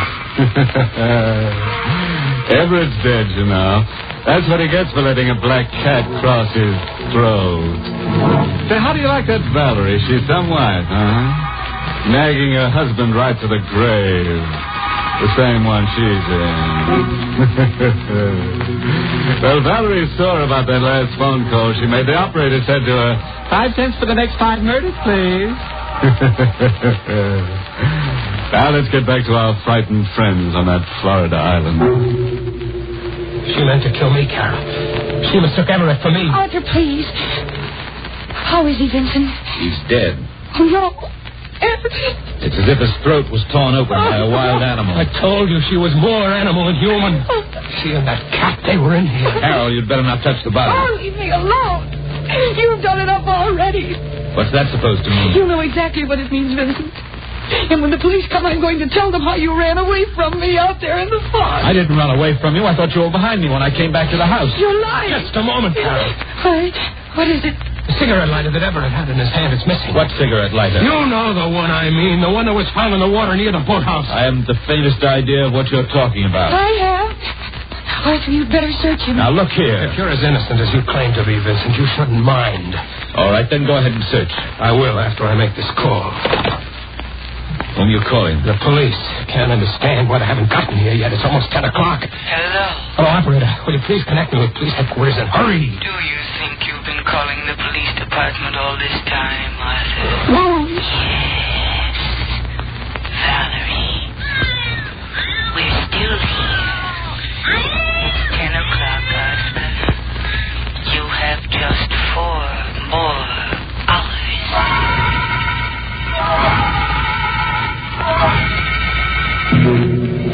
Arthur? Where's Vincent? I just left him. Carol, did you know about him and Valerie? Yes, Arthur. Why didn't you tell me? Well, I wanted to. But after all, she was my sister. We'll have to get away from him. Yes. Well, suppose we tell him that we're going for the police. He can't have any objection to that. But suppose he wants to come with us in the car. Well, somebody has to stay here with Everett's body. Wouldn't you think it's safe to leave him here? If he killed Everett, he'll have a chance to destroy any evidence. We can't help that. It's safer to leave him here than to take him with us. He still has that gun of yours. That's right, I have. Vincent. Forgive me for disturbing you, too. I thought you were supposed to be outside. I was outside for a while. But I saw somebody moving around in the other room, so I came back.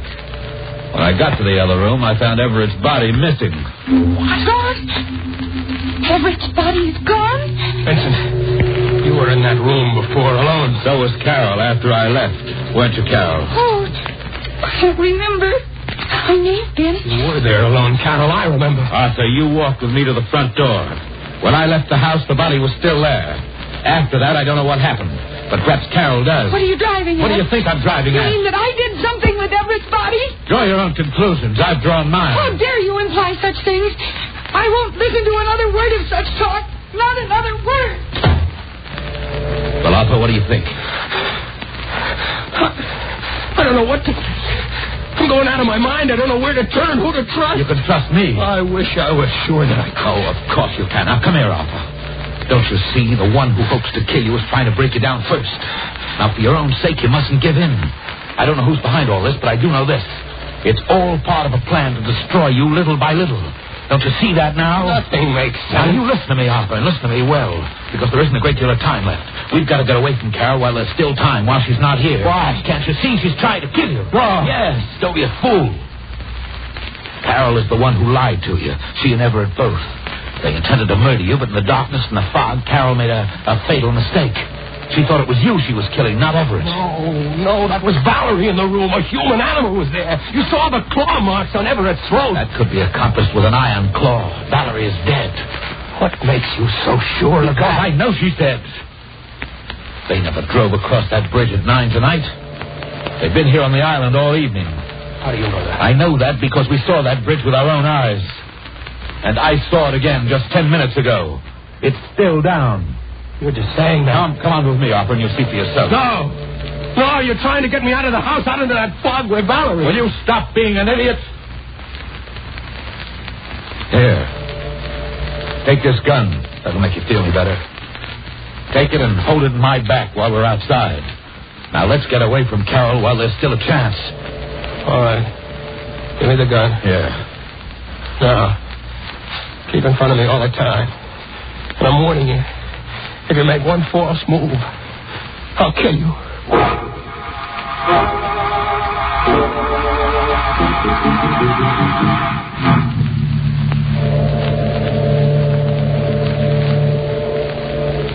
You see? Carol and Everett were lying to us. The bridge is still down. You're right, Vincent. They couldn't have come across that bridge. Of course not. The only trouble is we can't get back over it now either. But we've got to get off this island. Wait a minute. I should have thought of it before. Your boat. I sold the motorboat after the accident. Well, what about a rowboat? There's still one of those down at the boathouse at the other end of the island. Good. Then we can row over to the mainland. Yes, of course. Come on. Wait a minute. Where are you going? Back to the house for the car. Don't be ridiculous. We can't go back there now. We gotta walk. All right, along the beach here. Gotta walk faster than that, Arthur. Vincent, I have a feeling we're being followed. Just your imagination. Who could see us in this fog? But I tell you that we are being followed. I told you. Look behind us. Yes, I can see it now. It's a cat. And there's a woman with it. Valerie.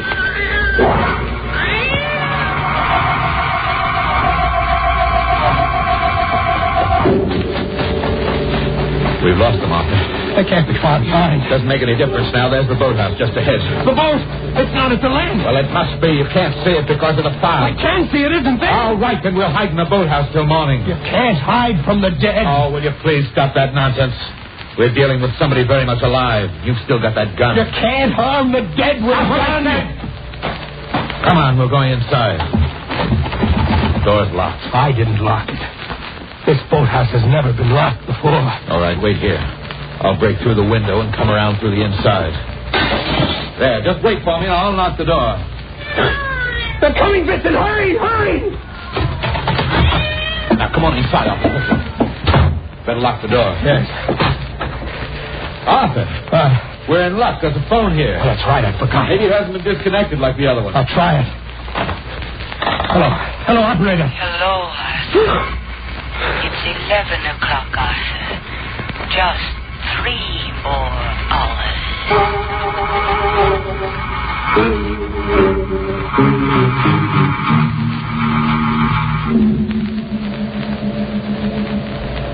Quarter of 2, Arthur. You can't stay here another minute. And I can't run away any longer. Where would I go? Where would I hide? If she's going to kill me, let her come and do it. You've still got 15 minutes. Oh, my time's run out now. Well, I wanted to help you save yourself, but you wouldn't let me. I'm not going to stay here another second. Vincent! This is your last chance. Do you want to make a run for it with me? I told you it was no use. All right, then there's nothing more I can do. Goodbye.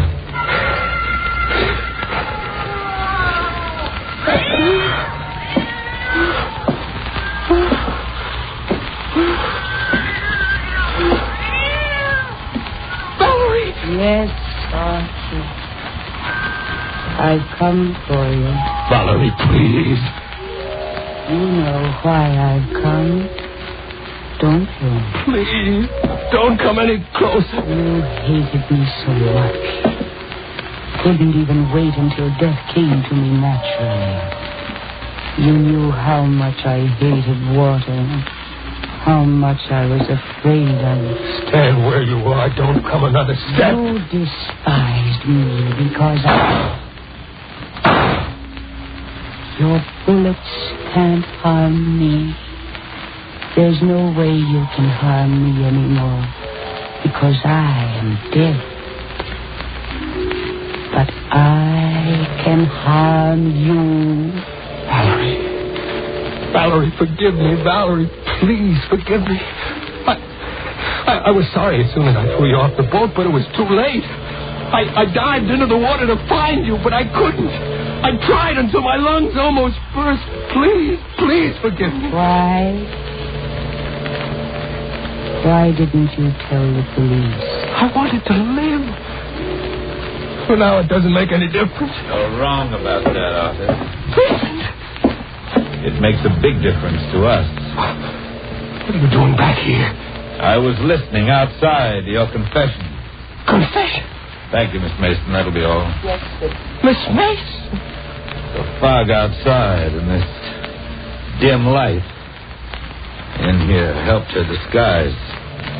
And it wasn't Valerie. How could it be? Valerie's dead, isn't she? And the dead can't really return. But Everett, who killed him? Everett? Everett's alive. Very much alive, Arthur. What? It wasn't hard for me to pretend being dead with Vincent and Carol keeping you away from my body. And you, all of you were in on this together. Yes. The police couldn't help us because Valerie's body was never found. We knew you had killed her. We just had to wait for the chance to prove it. And now you have my confession. Come on, Arthur. Wait a minute, Everett. Hello?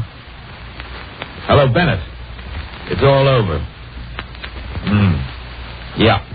You can hook up the wires again.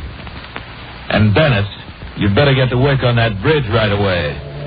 We're making a trip to the mainland.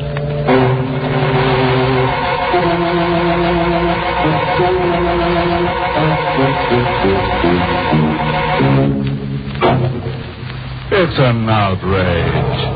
All those juicy chances for murder and not one drop of blood spilled. Well, I guess that's the way it is some nights. You just can't lay away a corpuscle. And that Valerie, what a judge she turned out to be.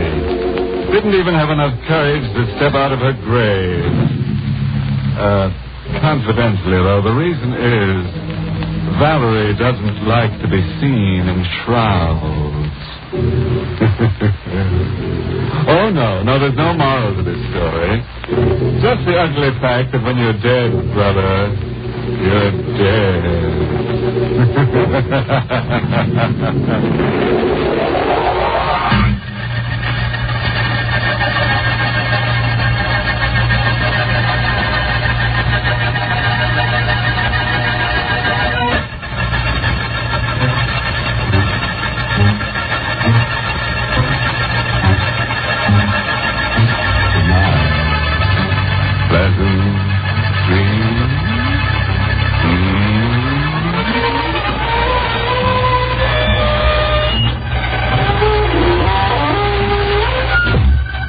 Sanctum was heard in the United States over CBS, the Columbia Broadcasting System, and has been rebroadcast for servicemen and women overseas.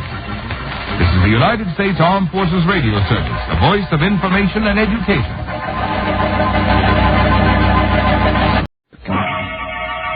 Lipton Tea and Lipton Soup present Inner Sanctum Mysteries, starring Boris Karloff.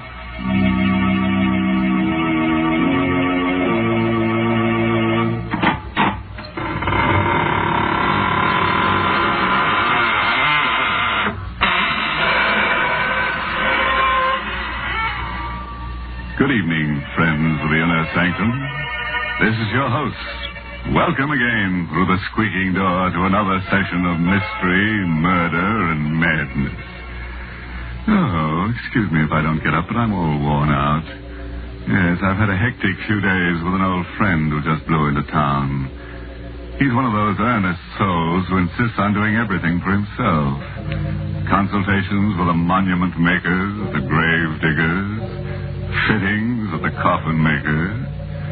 Yes, quite a busy body. But then we only die once, you know. Our story is called The Corridor of Doom. And our star tonight is a man who gives even me the shakes. The famous star of stage, screen, and radio, Boris Karloff. Have you thought about death lately? Not the fact that it's inevitable, that it must come to all of us someday, but rather how it will come. Do you think of it as a sleep and a waking, of a sudden transition from one state of being to another, or to a state of non-being? John Clay was one of those people who never thought about it at all, until he found himself walking down that dim and endless passage which... But suppose we let Boris Karloff in the role of John Clay tell you about it himself. If your blood pressure will take it, put out the lights and come on a little trip down the corridor of doom. When I woke up, I had no idea of where I was or how I'd gotten there. I was lying on a hard, white bed in a clean, white room. There was a dull pain in my abdomen. Touching it tentatively, I felt a bandage. So that was it. An operation. But for what? And where was I? At that moment, the door opened, and she came in. Good afternoon. Or is it evening? Whichever you prefer. It doesn't matter. My name's Clay. John Clay. Yes. And yours? You can call me Nada. Exactly. Where am I? In what hospital? It has no name. What? But that's ridiculous. I'd like to speak to Dr. Rogers. If you'll get him for me, please. There is no Dr. Rogers. At least, not here. Then who operated on me? And for what? Listen, I'm not a well man. I've a very bad heart. Will you get someone who can talk to me? If you wish. I'll call Dr. Stone.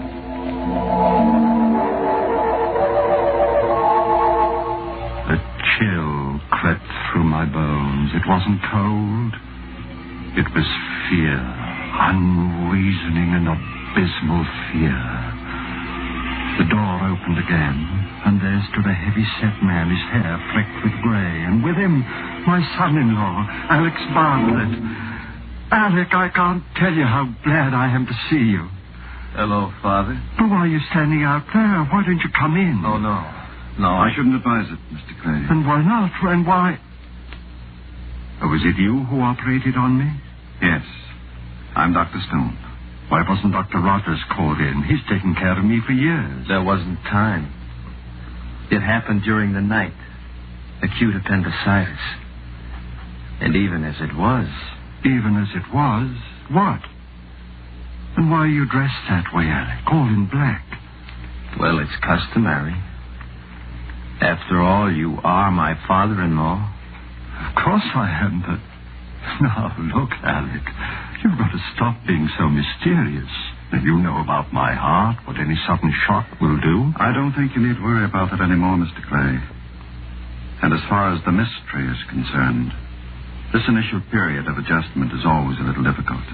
Difficult? Do you realize what it's like, lying here helpless, completely isolated, as if I were all alone in the world? Or isn't there someone I can talk to? Some of the other patients? Not just yet.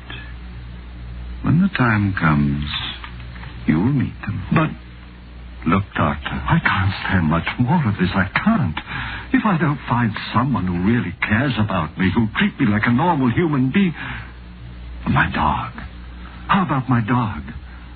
What do you think, Doctor? Yes, that's possible. We'll see what we can do, Mr. Clay. Come along, Bartlett. Goodbye, Father. You'll be back, won't you, Alec? I don't know. I'll try, but it's difficult. Very difficult. Then don't go, Alec. Don't leave me here all alone. Come back. Come back.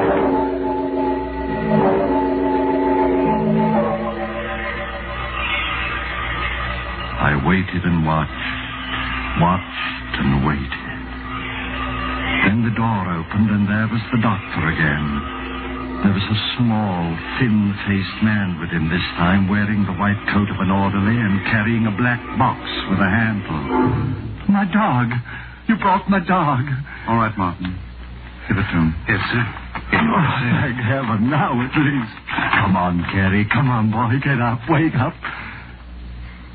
Why, what's the matter? Carrie. He's not asleep. He's dead. You wanted him, Mr. Clay. But why didn't you tell me? When did he die? How? How old was he? 11 and a half. Maybe 12. Pretty old for a dog. That's probably why he could come. What do you mean? What are you trying to do to me? Don't you realize I'm a sick man? Easy, Mr. I won't take it easy. I won't stay here another minute. I'm leaving right now. Sorry, but I don't think we can permit it. Oh, well, we'll see about that. You're getting yourself all upset for no reason, Mr. Clay, making it very difficult for the rest of us. Martin, you'd better let me have some of that bottle there. About 10 cc's. The red medicine? Yes. I don't want any medicine. I won't take it. Now, please, Mr. Clay. I won't, I tell you. No, I don't want it. It's awful. Salty. It tastes like... Yes. But I think you'll find that it will make things much easier for you. Very much easier. You're doping me up. That's what you're doing. Putting me to sleep. I think that when I wake up, I'll forget about everything. Yes, Mr. Clay. You'll forget about everything. Everything.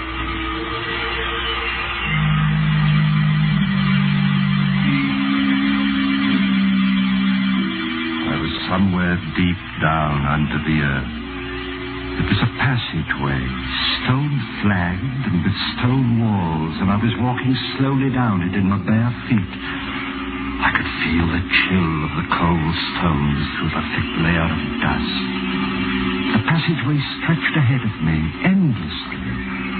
And suddenly, I noticed that there were doors set into the walls on either side, closed doors. And on each door there was a name. Abel, Abercrombie, Abington. Where was I? What was this place? What was behind those awful, ominously closed doors? Something seemed to be drawing me on down the terrible passageway. Addison, Agar, Allen. I could feel the cold creeping up my legs, higher and higher, my heart pounding faster and faster. Then suddenly I knew where I was and where I was going. Knew what was waiting for me there ahead of me down the passage. No, exerting all my will, I turned, trying to go back. With a roaring in my ears, I was falling through the darkness. Falling.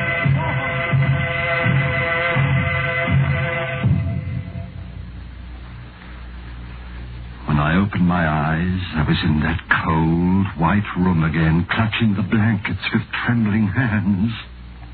How do you feel now, Mr. Clay? You cried out, sir, as if a dream. The most awful, horrible nightmare I ever had. A dream? The doctor will be very interested. Would you care to tell me all about it? Oh, I don't even want to think about it. It was about your former life? Former life? Oh, I'm sorry. I shouldn't have said that. I meant Here, where are you going? To get my clothes, to get out of here. I won't stay But here you can't go. You can't. Martin, help me. Please, Clay, let go. Don't you realize that if I do stay here, if I dream that dream again... Listen. I was in a passageway. An endless, eternal passageway like a corridor of doom. It stretched on and on to infinity with doors, closed doors on either side. And on each one of the doors in alphabetical order there was a name. The name of all those who had died since the beginning of time. I was walking down that corridor on my bare feet and... Why? Why are you looking at me that way? You mustn't talk about that. You mustn't, do you hear? But you asked me. You didn't dream that dream. You couldn't have. And you've got to get it out of your mind. We'll help you. We'll give you a massage. That should make you relax. The alcohol, Martin, right over there. A massage? You think that'll help? If it doesn't, we'll call Dr. Stone. Try something else. Martin. I see. Now what? What are you staring at? Your feet. On the soles. Dust. Thick, gray dust. Dust. Like the dust in the passage. The corridor of doom. And that means... It wasn't a dream. It means... I was really there.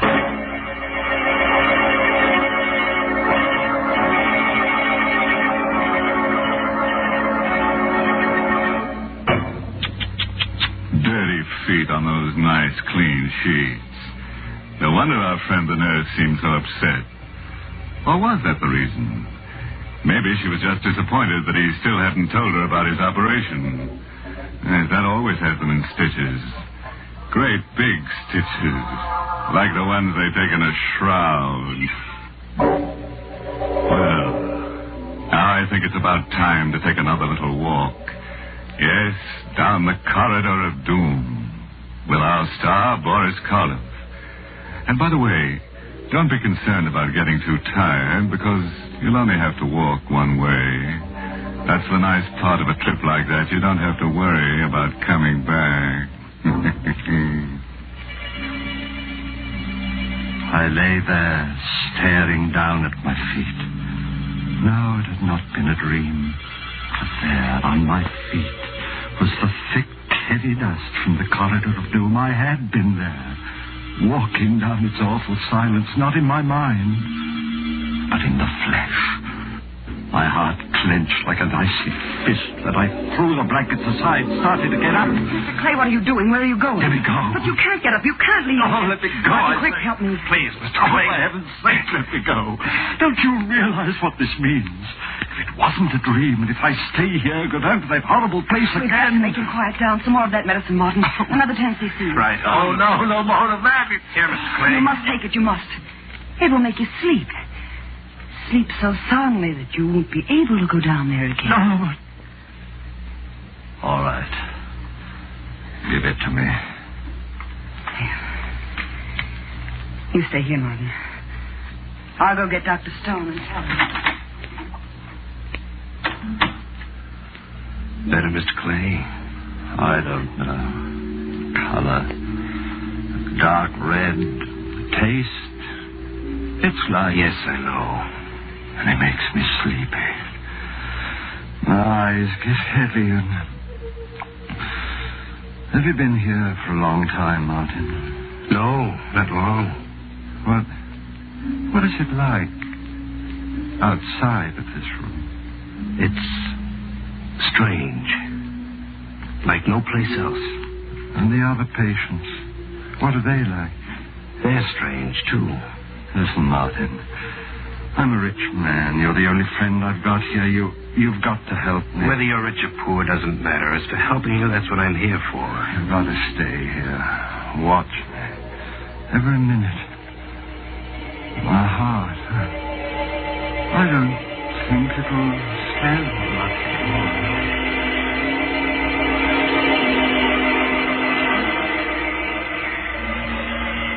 My first sensation was one of cold, numbing cold, creeping up my limbs.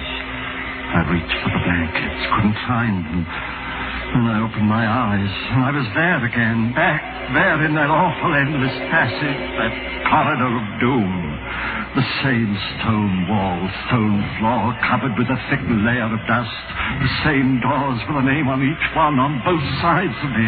But now I was up to the bees. That one there, Barbara, next to it, Babbitt, and then Backer. I tried to cry out, but I couldn't utter a sound. I tried to stop, check myself. My muscles didn't respond. Slowly, heavily, I continued walking on down that endless passage. Past Badger, Baffin, Bagley, past the bees and towards the sea. Towards a door with my name on it. My heart pulsed, pounding with terror. My breath rasped in my throat. Convulsively, I clutched at the walls, forced myself completely around. Then, as if I were fighting against a roaring gale, I drove myself back. One step I took, 2, 3, then I stumbled. I was falling again, falling through darkness, complete, absolute, unending.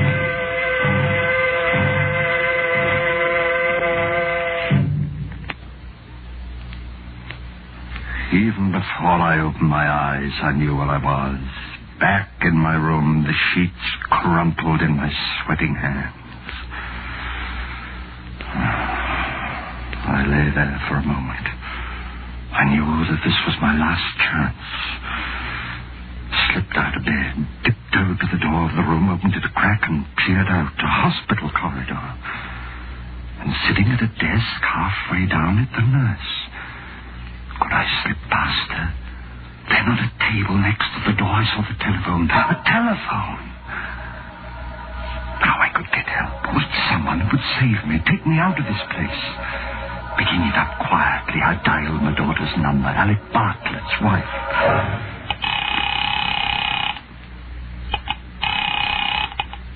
Hello? Jane? Oh, thank you. Hello?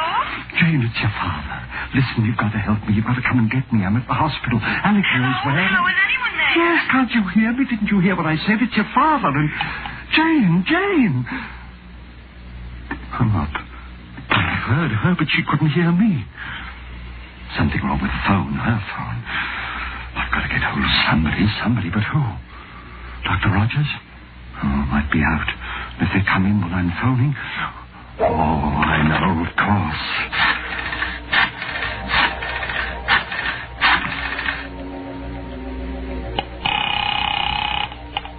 Police headquarters, Ryan speaking. Hello, police. This is John Clay of Riverside Road. I'm at the hospital. I don't know where. Hello? Can't you hear me, officer? For heaven's sake, listen. It's a matter of life and death. John Clay at a hospital. My son-in-law, Alec Bartlett, can tell you where. Hello? Officer, listen. Don't hang up. Don't. Officer, hello. Anything the matter, Mr. Clay?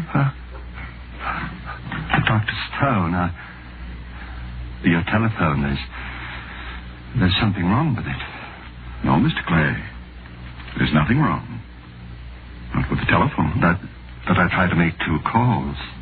2 different numbers, and... I know. You should have known. Nurse, orderly. Should have known what? Why couldn't they hear me when I could hear them? Why? Yes, Dr. Stone? Will you put Mr. Clay back into bed? No. I'm awfully sorry, sir. I only went out for a minute. Come on, Mr. Clay. No, please. leave me alone, please. Mr. Let go. Clay. No, you're struggling. You know that, don't you? Yes, I know. Doctor, I won't have to go back down there again, will I? Down to the corridor? That's not up to me. All right, nurse. I think we're ready for another dose. The final one. Yes, Doctor. No, doctor. No, not that red medicine. Not again. I'm sorry, but you've had a lot of time. All the time we can give you. All right, Mr. Clay. No, I won't Here. take it. You know what it means, doctor. I go back down there again to the corridor. It'll be to the letter C. To the place where my name is. If he won't take it by himself, perhaps you'd better help her, Martin. Yes, sir. No, Here. I won't.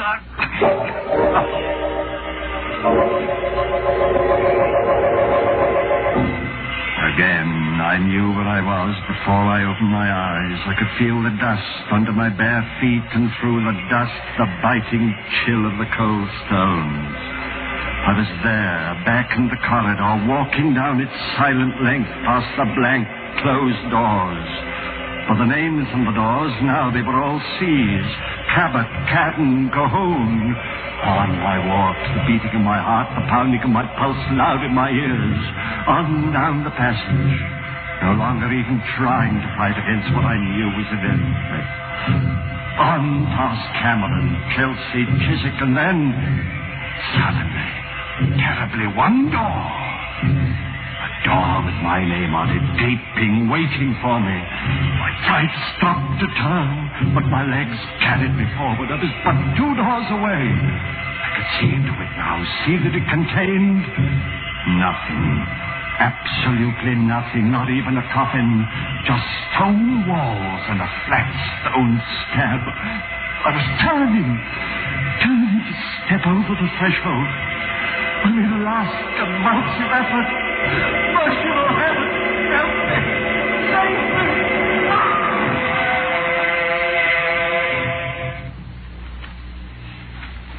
All right, Martin. Pick him up. Yes, sir. Is it all over? Hello, Bartlett. In at the death, eh? I'll see if there's any pulse, of course, but I should think it is all over. It is stone, but not the way you think. What? Clay, he's not dead. No thanks to you. All right, get him up, both of you. Here, Mr. Clay, let me help you. It's all right, Martin. I'll be fine from now on. But how? Don't look so surprised, Alec. Mr. Martin is a detective. I hired him some time ago. You see, I had a feeling that something was wrong when that railing broke accidentally, and I took that bad fall. So I decided I should investigate. You can't prove it. You can't prove anything. The first results of Martin's investigation showed me what bad financial shape you were in. And it was then that I realized that you had actually been trying to murder me to get hold of my money. So I faked that story of having a very bad heart. You mean it? I thought it would give you the idea of trying something more subtle and less dangerous. And it certainly did. But you still can't prove anything, not a thing. No, don't you worry about that. Don't forget. Come back here, Bartlett. You'll never have a chance to prove it. Come back, Bartlett. Oh, you shot him, killed him. Well, I couldn't have. I fired up in the air to get him to stop. Come on. I don't understand. There's got a mark on him. But he is dead. He was the one who had the bad heart. That's what gave me the idea of pretend. Good heavens, look. At what? This hallway was supposed to be the corridor of doom. When I reached the door with my name on it, I was supposed to die. Look at the name on that door there. The one right next to him. Bartlett. His name. So what? Nothing, Martin. Nothing at all.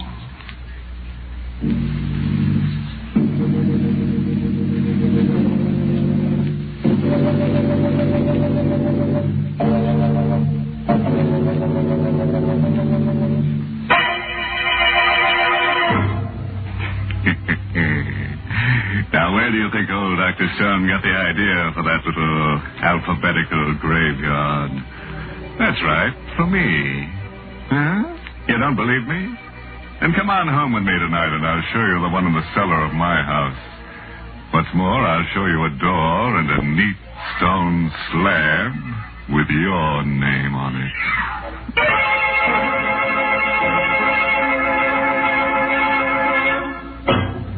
And now a word of advice. If you should wake up tonight with a sudden chill, find yourself walking barefoot down a dusty stone corridor with doors on both sides of it, don't get excited. Just insist on a doom with a view. Next week's story is about women.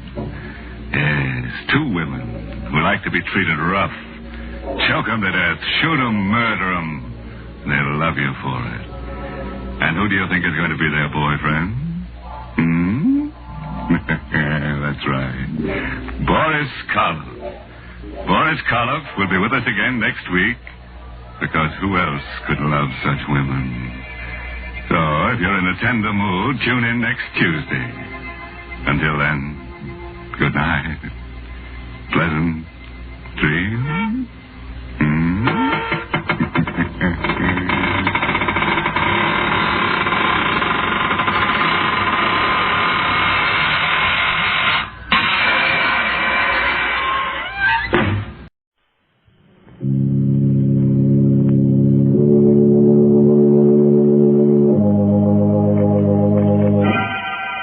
Lipton Tea and Lipton Soup present Inner Sanctum Mysteries, starring Raymond Massey.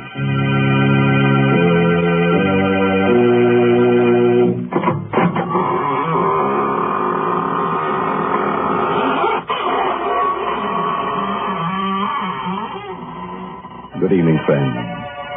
This is your host of the Inner Sanctum, welcoming you to another half hour of gore galore. Come in, won't you, and sit down. No, not there. You'll sit on Ezekiel. He wouldn't like that.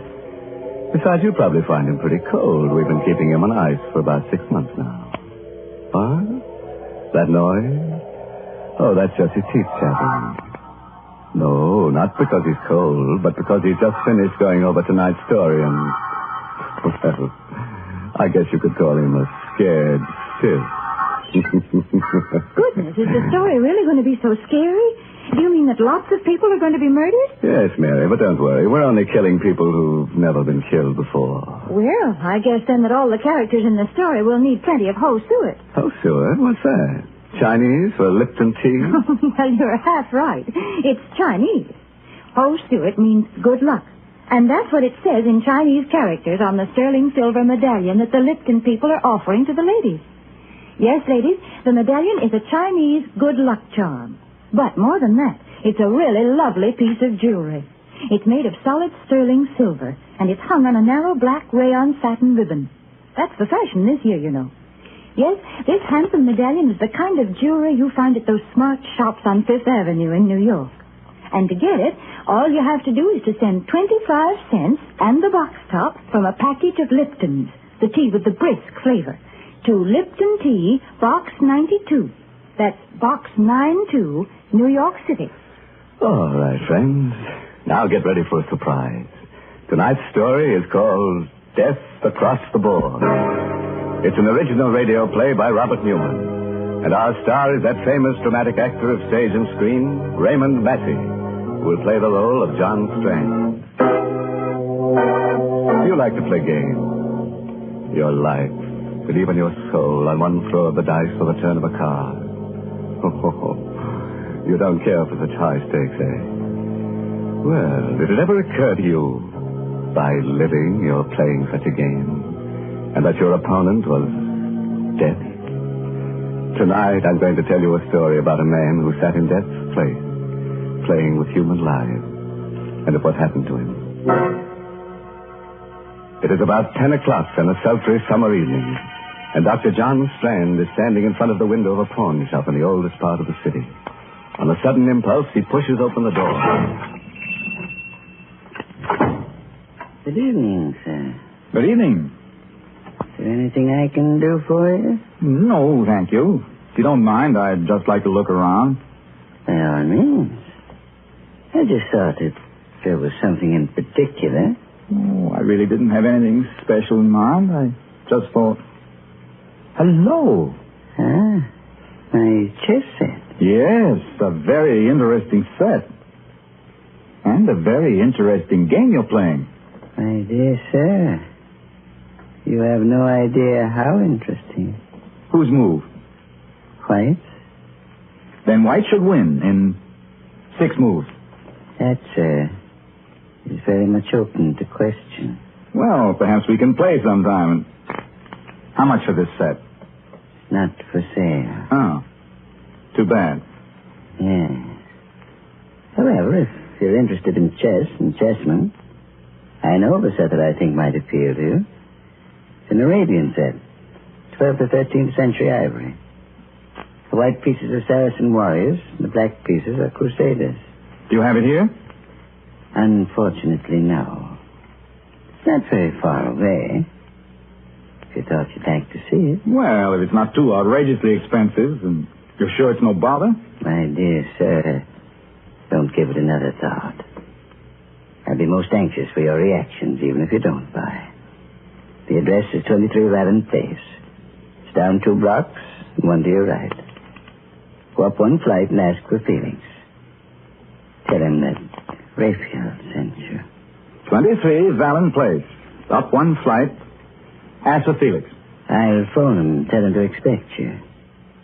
Your name is? Strand. Dr. John Strand. Very good, Dr. Strand. Somehow I have the feeling we shall see each other again. Perhaps we should even have the chance to play that game you mentioned before.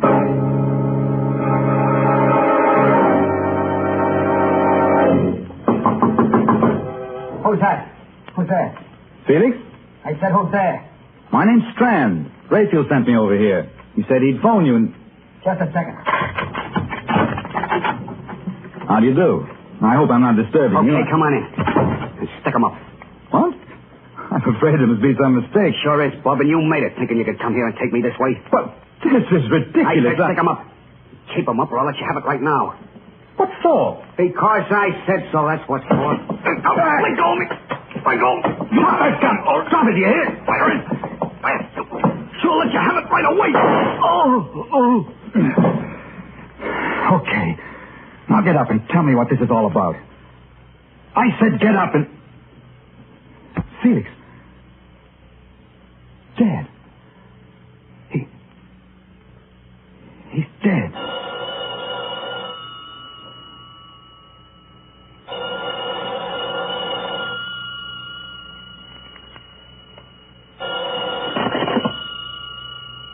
Hello? Felix? I'm sorry, but he can't come to the phone right now. Oh, Strand. Congratulations. What? Who is this? This is Raphael. Now do you think it's possible for White to win in 5 moves? What do you mean? You killed him, didn't you? Of course you did. Or you wouldn't be speaking to me now. May I suggest that you go through Felix's pockets, take out the most interesting thing you find there, and bring it to my shop? What? Hello! Raphael! Go through his pockets. I've got to get to the bottom of this, find out what it's all about. A wallet. Keys, and a chessman. A black rook. All right, Mr. Raphael. I think perhaps I'll take you up on that. I will go back to your shop.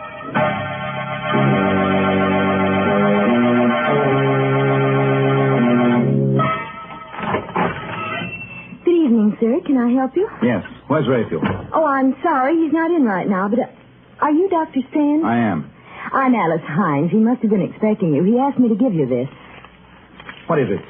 I don't know, but Another chessman.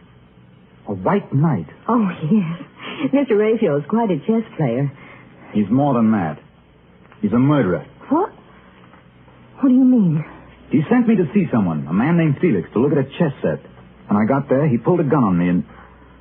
Well, when I tried to get it away from him, it went off and killed him. Oh, no. Don't look so surprised and innocent. You work for him. You must know what it's all about. There must be some mistake, some horrible mistake. A mistake, huh? Then why did he phone Felix's while I was there? How did he know he'd been killed? Why did he laugh about it? Tell me to come here. Well, I don't know, but I can't believe that about him. I won't. No? Well, we'll see what the police have to say about it. Where's the phone? That's there. But if you're serious about it, you don't have to bother calling them. Riley just went past here a few minutes ago. There he is, up at the corner. Fine. That'll save some time. Officer! Oh, officer, would you... Good Lord. Someone shot him. That woman hiding behind that car there. The woman in black. She's coming in here. Don't just stand there. Get inside and shut the door. You shot Riley. You killed him. 6 months I've been trying to find out who got them. Now I can rest in peace. Where's Raphael? Raphael? He's the one that got the dope for me. Told me how to knock the cop off. Told me to come in here afterwards. Well, Mrs. Hines? Why are you looking so funny? Say, whose side are you on, anyway? Not ours, my dear. Not ours. Oh, that's it. I just took it for granted you were working for Rafe. Okay, get him up and keep him up. What'll I do with him, Raphael? Where are you, anyway? Oh, I'm around here someplace. As to what to do with them, I leave that to your discretion. After all, they are witnesses. Yeah. That's right. May I recommend the cellar? Right through that door there. It's secluded and quiet. Okay. Get moving. I repeat, Miss Hines. Well? You're fantastic. What are you going to do to us? You can't be that dumb, baby face. 6 months I've been wearing black for the only guy I ever loved. I finally get the guy that got him. You think I'm going to leave the two of you around to put the finger on me? You're going to kill us? You cannot. No. Seems to me I did a pretty neat job on that flatfoot. After all, they can't burn you more than once. Okay, open that door and go on down. Allow me, madam. Never mind, wise guy. You go down first. Then Babyface. It's not very good manners. No, I'm not going to let you do it. Give me that gun, don't you fool! Let it go! Down after it. And hurry. Watch while I get the gun. I didn't mean to do this. I was just trying to get the gun, but she tripped. She fell. With the strands. Why is she lying there so funny? Her head. Let's see. Her neck's broken. She's dead. Oh, no. That means I killed her. Not any more than it means I killed Felix. Look. There, lying next to her. Isn't that another chess piece? The Black Queen. Why, he gave me one just like that when I first came to work for him. Only it was a white one. What? Black Queen, White Queen, White Knight, and... No. It's impossible. And still... You thought of something. It's too incredible. But I've had a certain nightmare vision that... Come on. We're going to the police. Maybe it's our move now.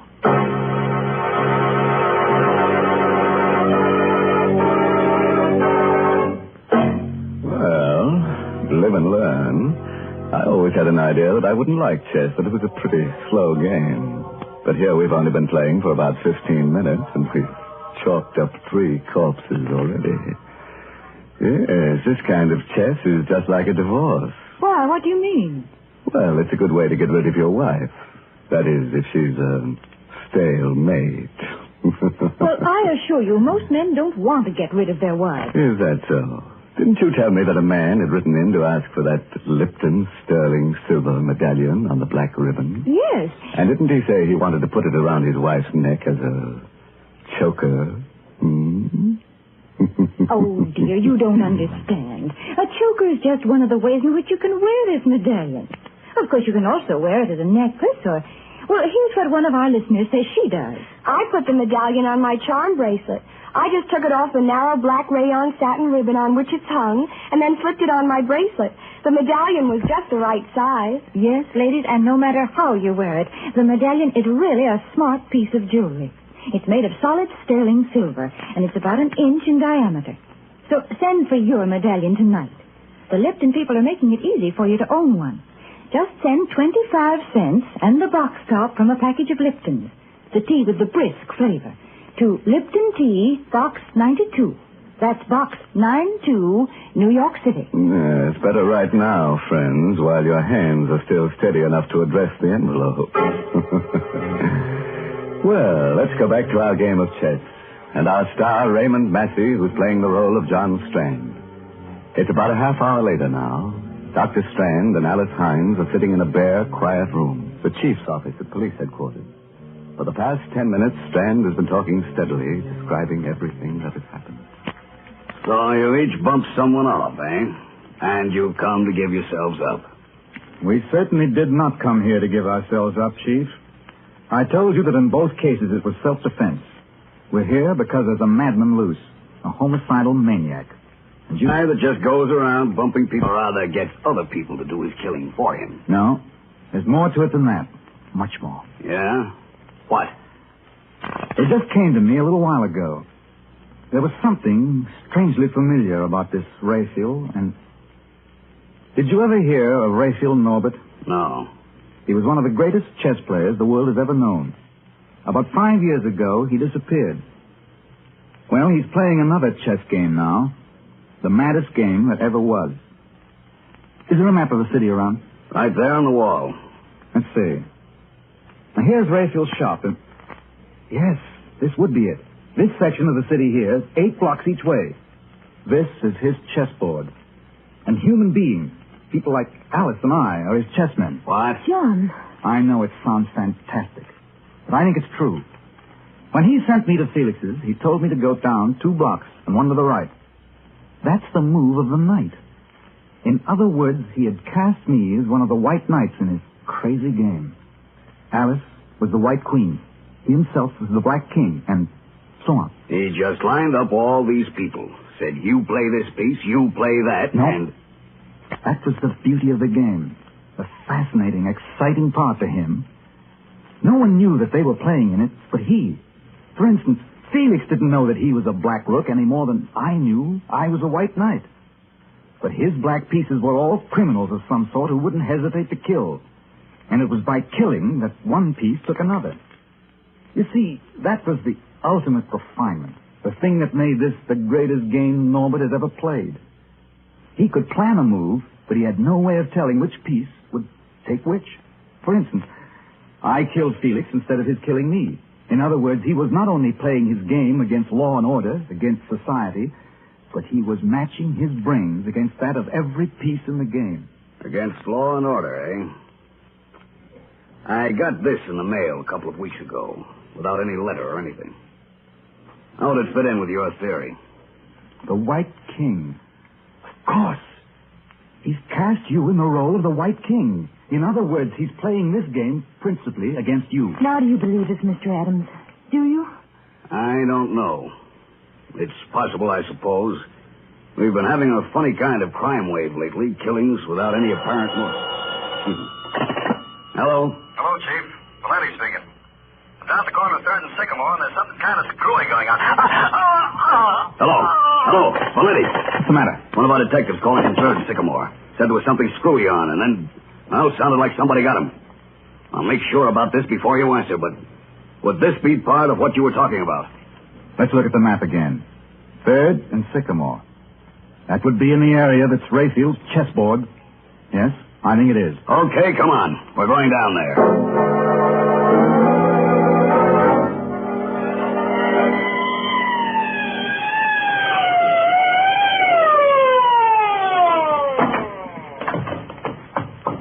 There he is, lying next to the call box. Dead. Stabbed. Look there, lying next to him. Another chess piece. A pawn. A white pawn. Of course. If you're the White King, then all your men would be pawns. Pawns, huh? They're the pieces that get pushed around, aren't they? Well, they're the ones that are usually sacrificed. 2 of my men, Riley and Valenti. Okay, Strand, you're a chess player. You think you can figure out what this Raphael character's going to do next? Tell me how I can meet him? I might. I only got a very quick look at the board, but if I can remember the location of the pieces... You mean he's actually got a board set up showing where all the pieces, everybody is? There's one set up on a little table right next to his desk. No one's allowed to touch it. That's the one. And it was because I noticed it, commented on it, that I got involved in this nightmare. I think I do remember the position of all the pieces that were left. But, of course, some moves may have been made since I saw it last. Well, what are we fooling around for? Let's go to that shop and make sure.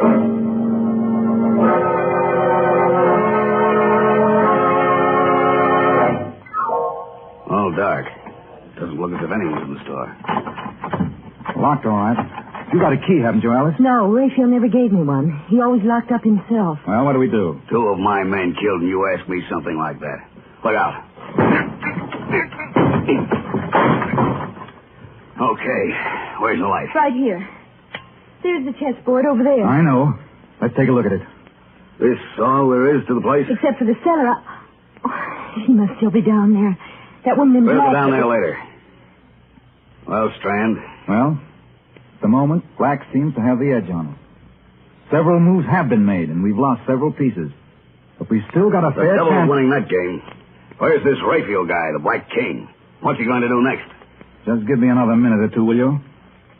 The Black King is still in his own square, which would seem to mean that Raphael was still here someplace. The thing is, I'm not sure whose move it is now. You're right, Strand. I am still here. And it's my... What in thunder? It's him speaking over some kind of loudspeaker system. Maybe from the cellar. From the cellar, huh? Well, I'm going to...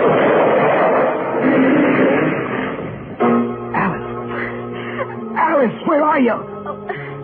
Over here. Are you all right? I think so. What was it? What happened? He must have had the place mined or set a booby trap, and when Adams went to open the cellar door, he... Where is Adams? I'm not sure, but I think he's over there. I must have some matches someplace. Here. Under that beam. There. Help me lift it off. Adam! Is he... No, but he's pretty badly hurt. Just let me get a few tourniquets tied on him, and we better get him to a hospital.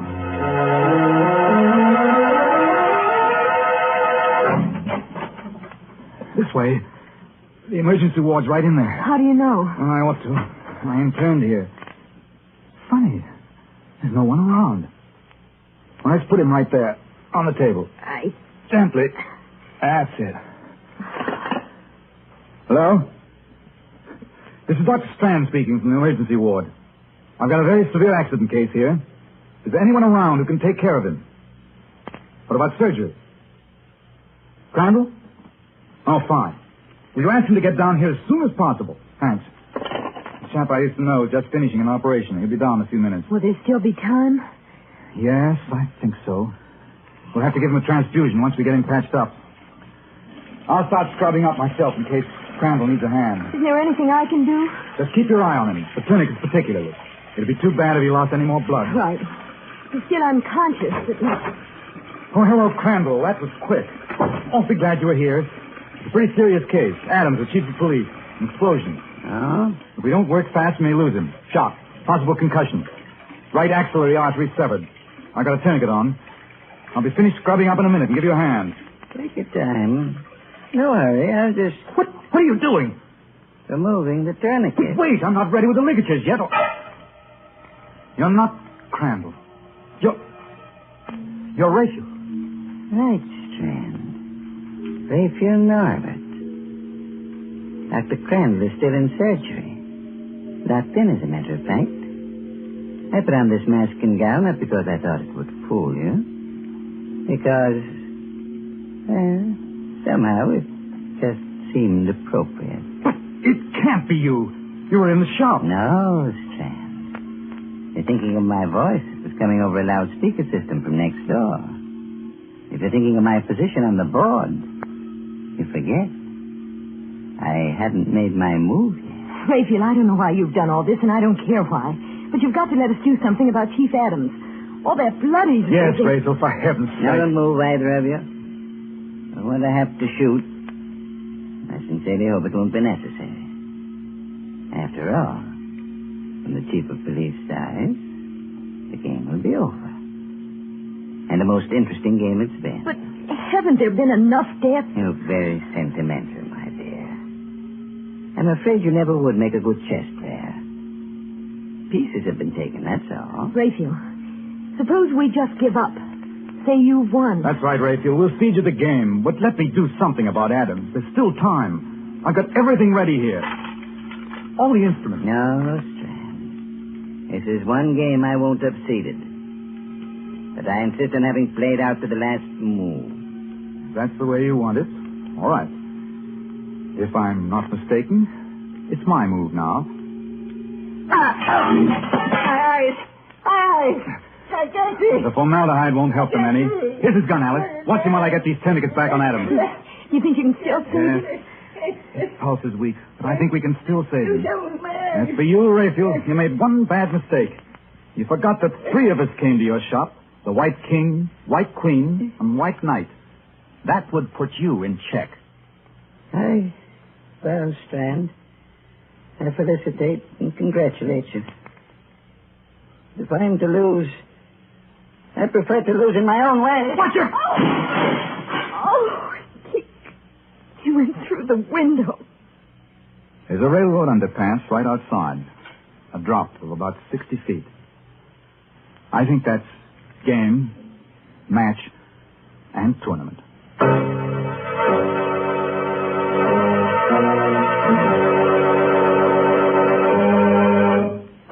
What? You mean the game's over already? Well, that's impossible. We've still got some characters left, at least 3 of them that haven't been killed off. We've been robbed, and I think we ought to call for a return match. Let's take a vote on it there. All those in favor? 1, 2, 3. That's funny. It came out just the way it did for our friend Raphael. The eyes got it.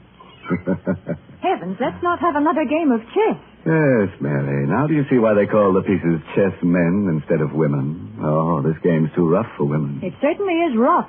Oh, do you feel worn out and tired? Why don't you rest a while? Then you can slip into something comfortable, like a winding sheet.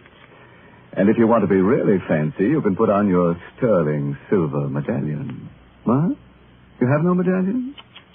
Well, here's how you get one. Just send... Never mind. I'll tell them then. Ladies, if you want to own a handsome sterling silver medallion, just send 25 cents and the box top from a package of Lipton, the tea with the brisk flavor, to Lipton Tea, Box 92, New York City.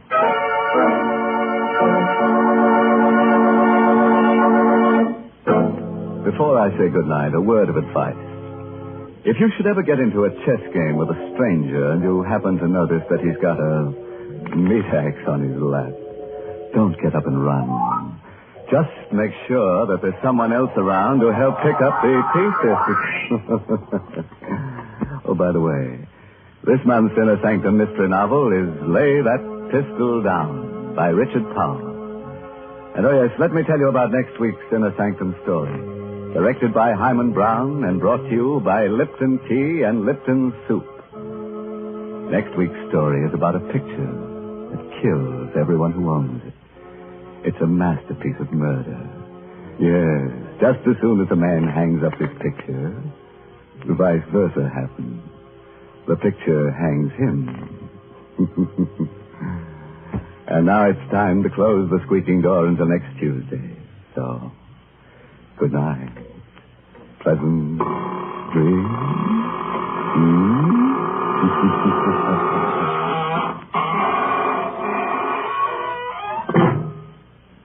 Folks, the next time you send a box of food to your boy overseas, be sure to include a package or 2 of Lipton's noodle soup mix. You see, Lipton's is just like a taste of home. Yes, it has the same homemade chickeny taste as the soup you make yourself. The soup your boy's always been so fond of. That's why it's such a thoughtful, welcome little gift to send Lipton's.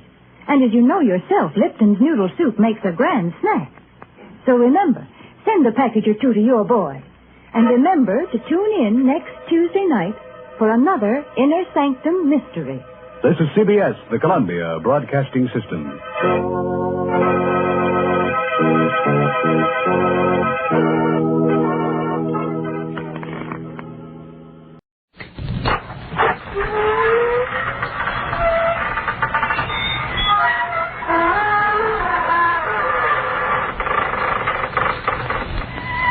Good evening, friends of the creaking door.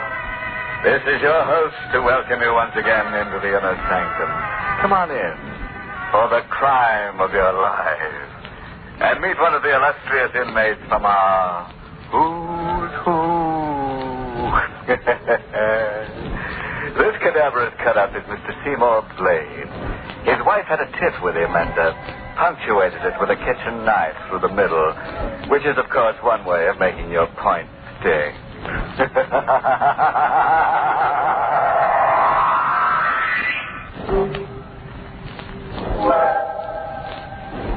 All right, then, lend of fear now to some grim happenings and hear what kind of profit our star Boris Karloff from the role of Mark Dealers reaped when he put up Death for Sale.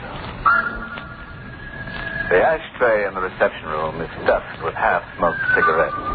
The disheveled man waiting paces his caged animal steps this way and that. Each second his eyes dart to the door at the end of the room at the slightest sound. At last, the knob turns. The door swings wide open. Well, Doctor? Your wife is in pretty bad shape. Cora Davis? My wife. Oh, I'm sorry. I thought, forget it. Bad shape. But she's going to pull out of it, right? Mr. Dealers... She's not going to pull out of it? Well, it doesn't look as if she will. What? There's a chance. Only a very small one, but still a chance. You're lying. She's going to pull out of it. She's got to. We're doing everything we can. Look, even if she has to die, you could pull her out of it for an hour, couldn't you? Just an hour so that she could sign something, and it means everything to me, Doc. You could give her a shot or something, couldn't you? Good day, Mr. Dealer. I'll give you $5,000. Good. $10,000, Doc, and you fool, you don't understand. You've got to do this for me. You've got to, you...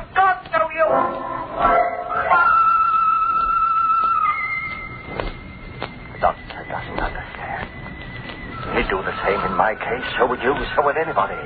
$50,000. I was 1 hour away from $50,000. Money that belongs to me. My money that I've waited 7 long years for, and I won't be cheated out of it.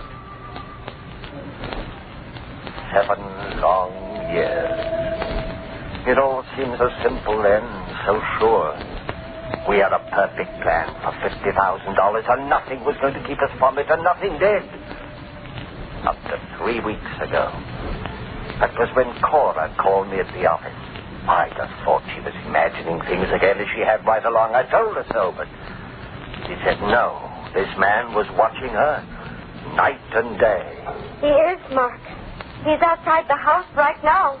Oh, come now, Cora. I tell you he is. Oh, you're just imagining things again. Why don't you try I'm not imagining anything. He's right outside the house across the street, and You'll be positive after 7 years? I know I've been wrong before, but this time I'm sure Elliot's come back and... What? The doorbell just rang. Who is it? Evelyn? I suppose so. We're supposed to go to the movies together. Good idea. Take your mind off believing everyone you see is Elliot Starr. You're not coming home, then? Not till I've finished at the office. All right, Mark. Suit yourself. Goodbye, darling. My best to Evelyn. Mark? Oh, all right, I'm coming. I was on the phone, Evelyn. Aren't you going to ask me in? Oh, of course. After all these years, you've probably forgotten who I am. Allow me to introduce myself. My name is Elliot Starnes, your beloved husband. Elliot, you're supposed to be... Dead? Yes, I know I'm supposed to be, Cora, but as you can see, I'm very much alive. I knew it was you this time. I know it. I think you better ask me in, don't you? After all, it isn't very often that a husband comes back from the dead. Back from the dead. That's what he was, all right. And when Cora called me this time, I didn't say I couldn't leave the office. All right, Cora, pull yourself together. But, Mark, you don't understand. Oh, yes, I do. You've been scared for the last 7 years, and you're going to go on being scared for the rest of your life. He wants $5,000 more to disappear again. Well, I didn't expect him to come back just to say hello. Of course he wants more money. What are we going to do? He knows that we collect that $50,000 insurance money 3 weeks from now. He says if we don't come through with his $5,000, he'll go straight to the insurance company. Don't be a fool. He's in this thing as much as we are. He won't do anything to spoil his chances. All he wants is money. The longer he's around, the more chance we take that somebody might recognize him. Mark, we can go to jail. We waited a long time to get our hands on this money, and I don't expect to be cheated out of it now. You're going to give him the $5,000. I don't know. Maybe. But nothing. When did he say he's coming back? Tonight. After midnight. All right. I'll be here. We'll handle Elliot once and for all, and after this time, there won't be any coming back. I guess no matter how carefully you plan, there's always that one small thing you fail somehow to cover. 7 years before, I was sure we'd covered everything. And it was clever. Really clever. The law says that if a body isn't recovered after 7 years' time, a man is declared legally dead. So we found us a body, Cora and I did. We found Elliot Starnes and sold him on debt for $5,000.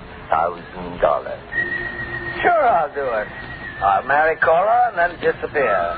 For $5,000, you can sell me on anything. He married Cora, and a little while after the policy was issued, his automobile was found at the bottom of Ridgely's Pond. The police dragged the water for days, but naturally didn't find the body, and the insurance people exercised their right to withhold payment till Elliot was declared legally dead. I understand, gentlemen. And I don't even care about the money. All I care about is that my poor husband is dead. It was clever, all right, and Cora put on a good act. We knew we'd cash in where others had failed because we weren't anxious. We were willing to wait for 7 years. And wait we did. It was a perfect plan. Nothing was going to keep us from it. Nothing except... Now, Elliot had come back. He swore he'd never return, and he'd gone back on his word. But by midnight, I'd made up my mind how to handle Elliot. No, Mark. The only way. No. The only way. This $5 that he wants, that's only the beginning. He'll hold us up all his life. No. He'll drain us dry of every cent of that $50,000. I won't let you do it. Yes, you will. We're in this far. You won't back down now. I've got to. I never dreamed it would turn out like this. Another few weeks and he'll be legally dead. There must be another way. Only this, believe me.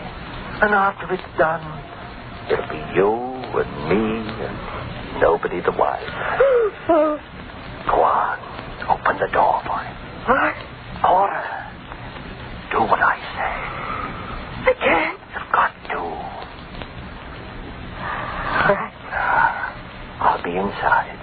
Tell him everything is set. I will. Hello, Cora. Oh, won't you come in, Elliot? Thanks, my dear. Don't mind if I do. Mark here yet, Cora? Yes. He's in the living room. Oh, fine. Then you and Mark have agreed on the deal for me. Yes, we have. Come in, Elliot. Everything's set.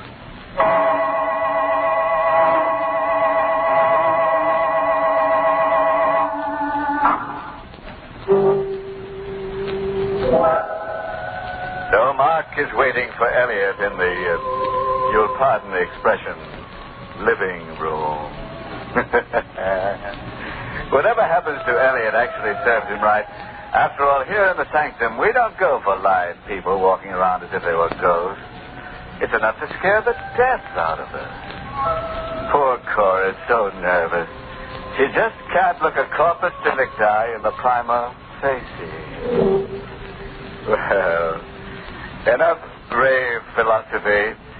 Suppose we let our star, Boris Karloff, pick up our stock story where we left off.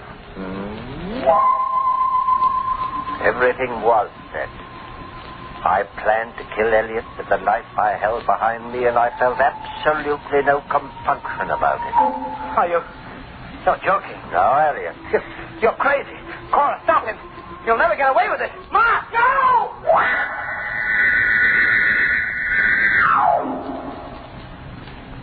I buried him in the back of the house.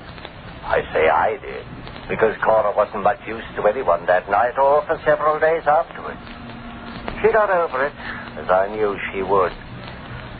She got over it when she realized that I was right, that we had gotten away from it. And no one could ever know, and no one would miss him. She got over it when I reminded her that in just one more week, we'd be sharing that $50,000. Just 1 week. That's right, Cora. I've been a lot of trouble to you these past few days. I am sorry. Oh, forget it. It's all over. Yes, it is. I'll feel a lot better when the money's actually ours. Somehow, way in the back of my mind, I feel that maybe we won't... Look, darling, it's as good as ours now. There's nothing left in the way. Not a single thing. 1 week. That's all. Now, wouldn't you know? You expecting anyone? No, Evelyn? not at this hour. Well, whoever it is, get rid of them. Yes, darling. I'll get rid of them. Yes? Mrs. Stein? Yes? Mrs. Elliot Stein? That's right. I want to talk to you. Here's my card. Well, I'm sorry. I'm busy right now. Too busy to see me. I can promise you that. Oh, now, see here. Nice card, ain't it? Real fancy engraving. Mrs. Elliot Stein. That's right. I'm the woman Elliot married after he disappeared 7 years ago. Now, I don't think you're going to be too busy to see me after all. Do you? Maybe it's fate. Maybe it's all in the cards. You work hard. You think out a plan that's letter perfect. Then up pops the unexpected, forcing you into the first desperate step to lick it. First Elliot Starnes himself, then his second wife that we didn't know existed. And here's our wedding license, just in case you don't believe me. Here, you can look at it. Take it easy, Cora. We believe you're his wife, Mrs. Starnes. And he's got a birthmark. We said we believe you. Now, what do you want? Oh, what does any good woman want? My husband. And why come here? Where else would I go? I'm afraid we don't understand. Do we, Cora? No, I'm afraid you do. Now, look here. I'm afraid you understand awful well. Elliot told me. Told you what? What you two were doing. He also told me if he should fail to come home after a couple of days. Mrs. Starnes, we haven't seen your husband for 7 years. Now, you don't expect me to believe that, do you? I don't see why not. I do. You see, Mr. Devers, the other day, with my own eyes, I seen Elliot walk into this house. But I didn't see him walk out again. What's the matter, Mr. Devers? You got nothing to say? What do you want, Mrs. Starnes? My husband, of course. Only since you killed him, I can't very well have that, can I? What? He's the only man I ever loved. And you killed him. I never should have let him come here. For days I begged him not to. Mrs. Starnes. I made a mistake letting him come here. I know that now. But I want him back. I love him and I want Elliot back. You want your husband, Mrs. Starnes? Or a substantial sum of money? Huh? How much?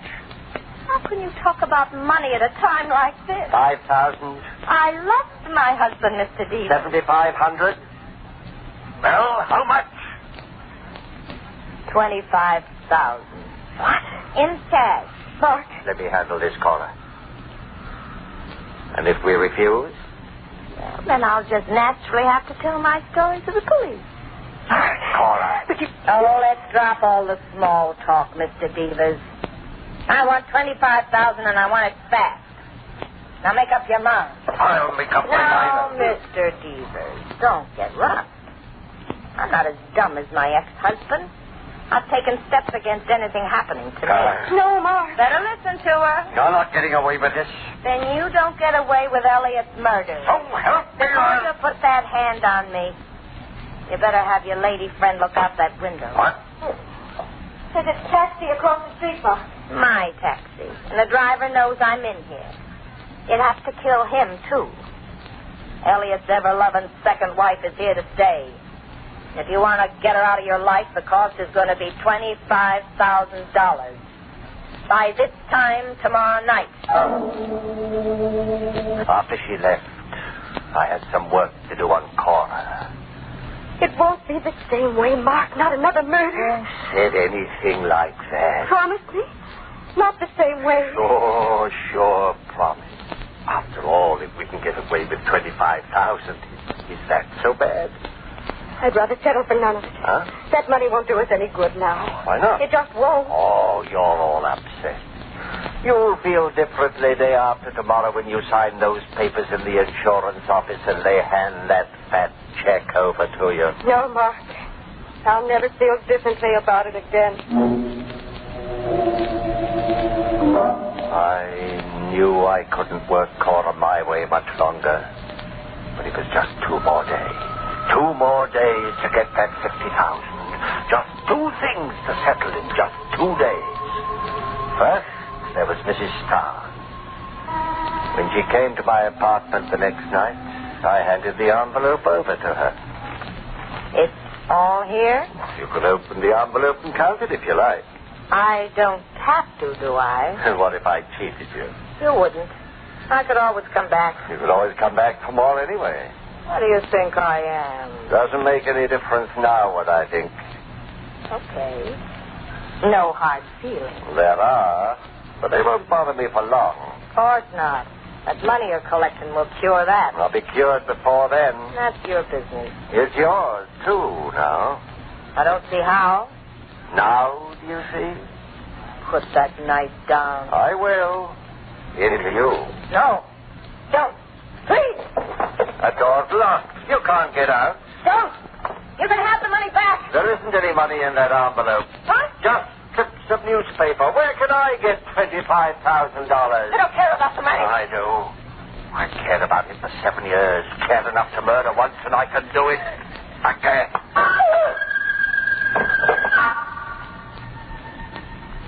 Now, Mrs. Barnes, I've no hard feelings towards you. None at all.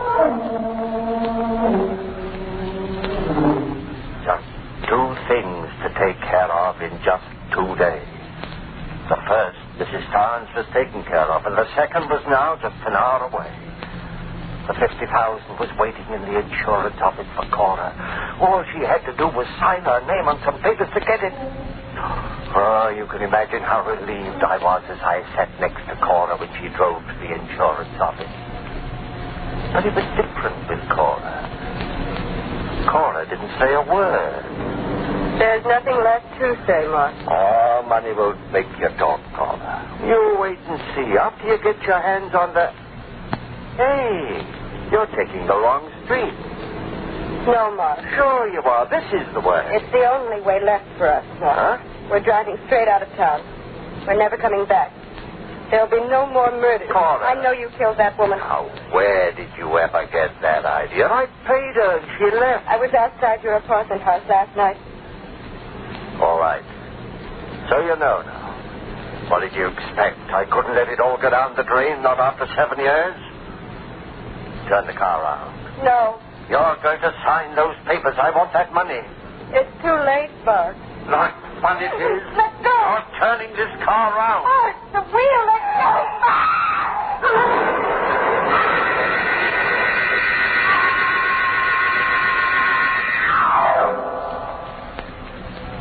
I wasn't even scratched in the crash. Cora wasn't that lucky. I rushed her here to the hospital. You heard what the doctor said. There's a chance. Only a small one, but still a chance. No, the doctor doesn't understand. There's got to be more than only one small chance. I was 1 hour away from that $50,000. Money that belongs to me, money that I've waited 7 years for, and I won't be cheated out of it. Cora's got to live. She's got to sign those papers.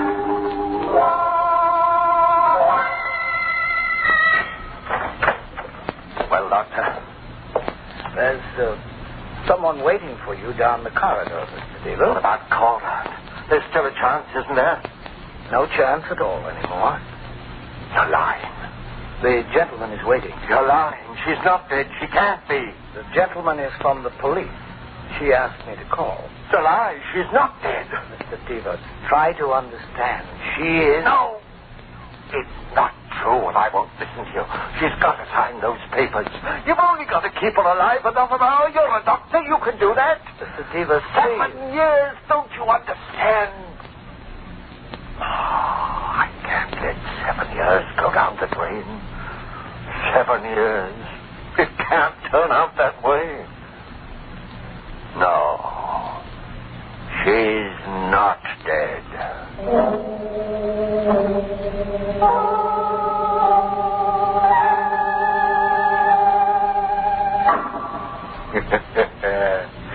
So Mark's 50,000 went down the drain after all. And Mark went down the hatch of a scaffold. You know, I can't feel sorry for Mrs. Starn. She should have known that a rolling widow gathers only moths to live. Yes, sir, when you use a dead husband for blackmail, you're bound to end up face down. Oh, a footnote. When you're dealing with life insurance, remember, honesty is the best policy. Well, friends, it's time once again to close that creaking door. Until next week at the same time, when we'll be back with a little hunk of horror. You'll be sure to listen, won't you?